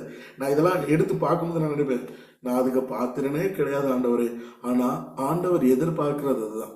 உங்களை கொண்டு இவ்வளவு பேர் முன்னாடி நிற்க வச்சு உங்களை ஒரு வர்ஷிப் லீடராக, ஒரு ஆராதனை வீரனாக, உங்களை ஆசாரியனாகவும் இந்த வசனத்துல சொல்லியிருக்கிற பிரகாரமாக உங்களுக்கு நல்ல ஒரு போஸ்டிங்கை கொடுக்கணும்னு அவர் ஆசைப்படுறார். இதுதான் இன்னைக்கு ஆண்டவர் எதிர்பார்க்கிற ஒரு காரியம். இதுதான் எடுத்துக்கொள்ளப்படுதல். ஆஃப்டர் ராப்சர் நடக்க போகிற ஒரு காரியம். நிறைய எடுத்து வச்சேன், பட் நேரம் இல்லாததுனால எல்லாத்தையும் நான் டச் பண்ணி நான் கொண்டு வந்து இந்த இடத்துல நான் நிறுத்தி இருக்கிறேன். அப்ப நீங்க இந்த ஐக்கியத்துக்கு கர்த்தர் உங்களை சும்மா கொண்டு வரல, இந்த பாஸ்டரோட உங்களை சும்மா சேர்த்து வைக்கல. there is a plan behind every move. ஒவ்வொரு அசைவுக்கு பின்பதாகவும் ஒவ்வொரு திட்டத்தை கர்த்தர் வைத்திருக்கிறார். அப்ப ஆண்டவர் உங்களை எதற்காக கொண்டு வந்திருக்கிறார், எதற்காக இணைச்சிருக்கிறார், எதற்காக இதை செய்ய வைக்கிறார் அப்படிங்கிறத நீங்க புரிஞ்சுக்கணும். உங்ககிட்ட என்ன டேலண்ட் இருக்கு, ஆண்டவருக்காக நீங்க என்ன செய்ய போகிறீங்க. இந்த உலகம், இப்ப நான் என்னுடைய ஒரு உலக மாமசீக கண்ணை வச்சுட்டு உங்க பார்க்குற வேலையில உங்களோட ஃபேஸை தான் பார்ப்பேன், உங்களோட கை காலை பார்ப்பேன். நீங்க என்ன பண்ணுவீங்க, உங்களோட ஹேண்ட் ரைட்டிங் என்ன இருக்கு, உங்களோட வாய்ஸோட டோன் எப்படி இருக்குது, நீங்க எப்படி ப்ரீச் பண்றீங்க, இவ்வளவுதான் என்னால பார்க்க முடியும். உங்க மனசை எங்களால பார்க்க முடியாது. அப்போ உங்க இருதயத்தை பார்க்கிற தேவன் உங்களுக்கு என்ன டேலண்ட் இருக்குன்னு தெரியும். உலகம் பார்க்கிற பார்வை வேற. அதாவது ஒரு பழமொழி சொல்லுவாங்க, face is the index of the mind அப்படின்னு சொல்லுவாங்க. அகத்தின் அழகு முகத்துல தெரியும்னு சொல்லுவாங்க. ஸோ நீங்க துக்கமா இருக்கீங்கன்னா உங்க மூஞ்ச பார்த்தா தெரிஞ்சிடும், நீங்க சந்தோஷமா இருக்கிறீங்கன்னா உங்க மூஞ்ச பார்த்தா தெரிஞ்சிடும். அப்படி அல்ல, நீங்க துக்கமா இருந்தாலும் சந்தோஷமா இருக்கிற மாதிரி நடிக்கலாம், சந்தோஷமா இருந்தாலும் துக்கமா இருக்கிற மாதிரி நடிக்கலாம். யாராலையும் கண்டுபிடிக்க முடியாது. அப்படிப்பட்ட ஒரு ஃபேஸ் நம்மகிட்ட, டேலண்ட் நம்ம கிட்ட இருக்குது. ஆனா ஆண்டவருடைய பார்வையை நம்மளால என்ன பண்ண முடியாது, மறைக்கவே முடியாது. ஆண்டவர் நம்மளை எல்லாத்தையும் பார்க்க. நீங்க அழுகிற வேலையில உலகம் உங்களை பார்க்காம இருக்கலாம், உங்க கூட இருக்கிறவங்க பார்க்காம இருக்கலாம், ஆண்டவர் பார்க்கிறார். நீங்க உடைக்கிற வேலையில நான் என்னுடைய படிக்கல நிறைய நாட்கள் அழுதுருக்கிறேன் சில காரியங்களை குறித்து. யாருக்குமே தெரியாது, என் கூட இருக்கிற யாருக்குமே தெரியும், ஆனா தேவனுக்கு தெரியும். இதே போல உங்க வாழ்க்கை நீங்க உடைஞ்சு போற இடத்துல யாருக்குமே தெரியாம இருக்கலாம், ஆனா ஆண்டவருக்கு தெரியும். உங்ககிட்ட நிறைய எக்ஸ்பெக்ட் பண்றாரு, உங்ககிட்ட நிறைய எதிர்பார்க்கிறாரு. நீங்க இப்படியே ஒரு லைஃபுக்குள்ளாடி போயிட்டு உங்க வாழ்க்கையை முடிச்சணும்னு நீங்க நினைக்காதீங்க. நீங்க இதுல வெளியில வாங்க, அது இருக்கட்டும், உங்களோட பார்ட் ஆஃப் த லைஃபா இருக்கட்டும். நீங்க அதுல வெளியில ஆண்டவருக்காக ஏதோ ஒரு காரியத்தை செய்யறதுக்கு ஆண்டவர் ஆசைப்படுறாரு. உங்களுக்கு இவ்வளவு கிஃப்ட் வச்சுட்டு அவர் ரெடியா இருக்கிறாரு, மகிமையான கிரீடங்களை வச்சுட்டு ரெடியா இருக்கிறாரு. ஆனா நீங்க என்ன பண்றீங்கன்னா, ஒரே சின்ன சர்க்கிள்ல பிசாசு உங்களுக்கு ஒரு சர்க்கிள் போட்டு கொடுத்துட்டான். அந்த சர்க்கிளை நீங்க வாழ்ந்துட்டு இருக்கிறீங்க. சர்க்கிளை விட்டு வெளியில வாங்க, ஆண்டவருக்காக நில்லுங்க, வைராக்கியமா ஏதாவது ஒரு காரியத்தை செய்யுங்க. ஏதோ ஒரு காரியத்தை செய்கிற உங்க வாழ்க்கை மாறுறதை உங்களால பார்க்க முடியும். நீங்க நிறைய பேரோட என்கவுண்டர் எப்படி நடக்குது அப்படின்னா, அந்த சர்க்கிள் வெளியில வருகிற வேலையில தான் அவங்களுடைய வாழ்க்கை மாறுது. நீங்க நிறைய வொர்ஷிப் லீடர்ஸ், நிறைய பாஸ்டர்ஸ் வெளியில வர காரணம் என்னன்னா, அவங்க சர்க்கிள்ல நம்ம வெளியில வந்தனாலதான் நீங்க பிரபலமாகி இருக்கிறாங்க. நிறைய பிரபலமான பாடல்கள், நீங்க பெரிய பெரிய ஊழியக்காரங்களாம் எனக்கு தெரியும். அவங்களுடைய மெயின் சாட்சி என்னன்னா, அவங்க உடைக்கப்பட்ட இடத்துல நம்ம வெளியில வருகிற வேலையில தான் அவங்களுடைய வாழ்க்கையை மாறுகிறத பார்க்க முடியும். நீங்க உடைக்கப்பட்டு இருக்கிறீங்க, ஒரு குறிப்பிட்ட ஒரு வியாதி, ஒரு பிரச்சனை, ஒரு போராட்டம், ஒரு காரியத்துல நீங்க இருக்கிறீங்க, அதுலதான் நீங்க ஷைன் பண்ணிக்கிட்டே இருக்கிறீங்க அப்படின்னா, அதுல நீங்க ஒன்னும் பெரிய அளவுல வெளில பண்ண முடியாது. அதாவது வெளியில வாங்க, வெளியில ஒரு ஆண்டவருக்காக ஏதாவது காரியத்தை பண்ணுங்க, ஆண்டவர் நிச்சயம் உங்களை உயர்த்த முடியும். நீங்க அந்த ஒரு பிரச்சனைன்னு சொன்னீங்க பார்த்தீங்களா, அந்த பிரச்சனையில இருந்து அவர் உங்களை வெளியில கொண்டு வந்துடுறாரு. இதே போல யாரெல்லாம் பிரச்சனையோடு இருக்கிறாங்களோ அவங்க முன்னாடி உங்களை கொண்டு இந்த பிரச்சனையில நீங்க இருந்தீங்க, இதுல இருந்து வெளியில வந்தீங்க, இது காரணம் இயேசு அப்படின்னு ஆண்டவர் உங்களை சாட்சியா நிறுத்துவார். நம்ம கண்களை மூடி ஜெபிக்கலாம். அன்பின் பரலோக தகப்பனே, இந்த ஆசீர்வதிக்கப்பட்டதான இந்த நல்ல ஒரு ஓய்வு நாளுக்காக ஸ்தோத்திரம். இந்த நாளிலும் நிறைய வார்த்தைகள் நீர் என்னோடு பேசியிருக்கிறீங்க, உங்களுடைய பிள்ளைகளோடு பேசியிருக்கிறீங்க ஆண்டவர்.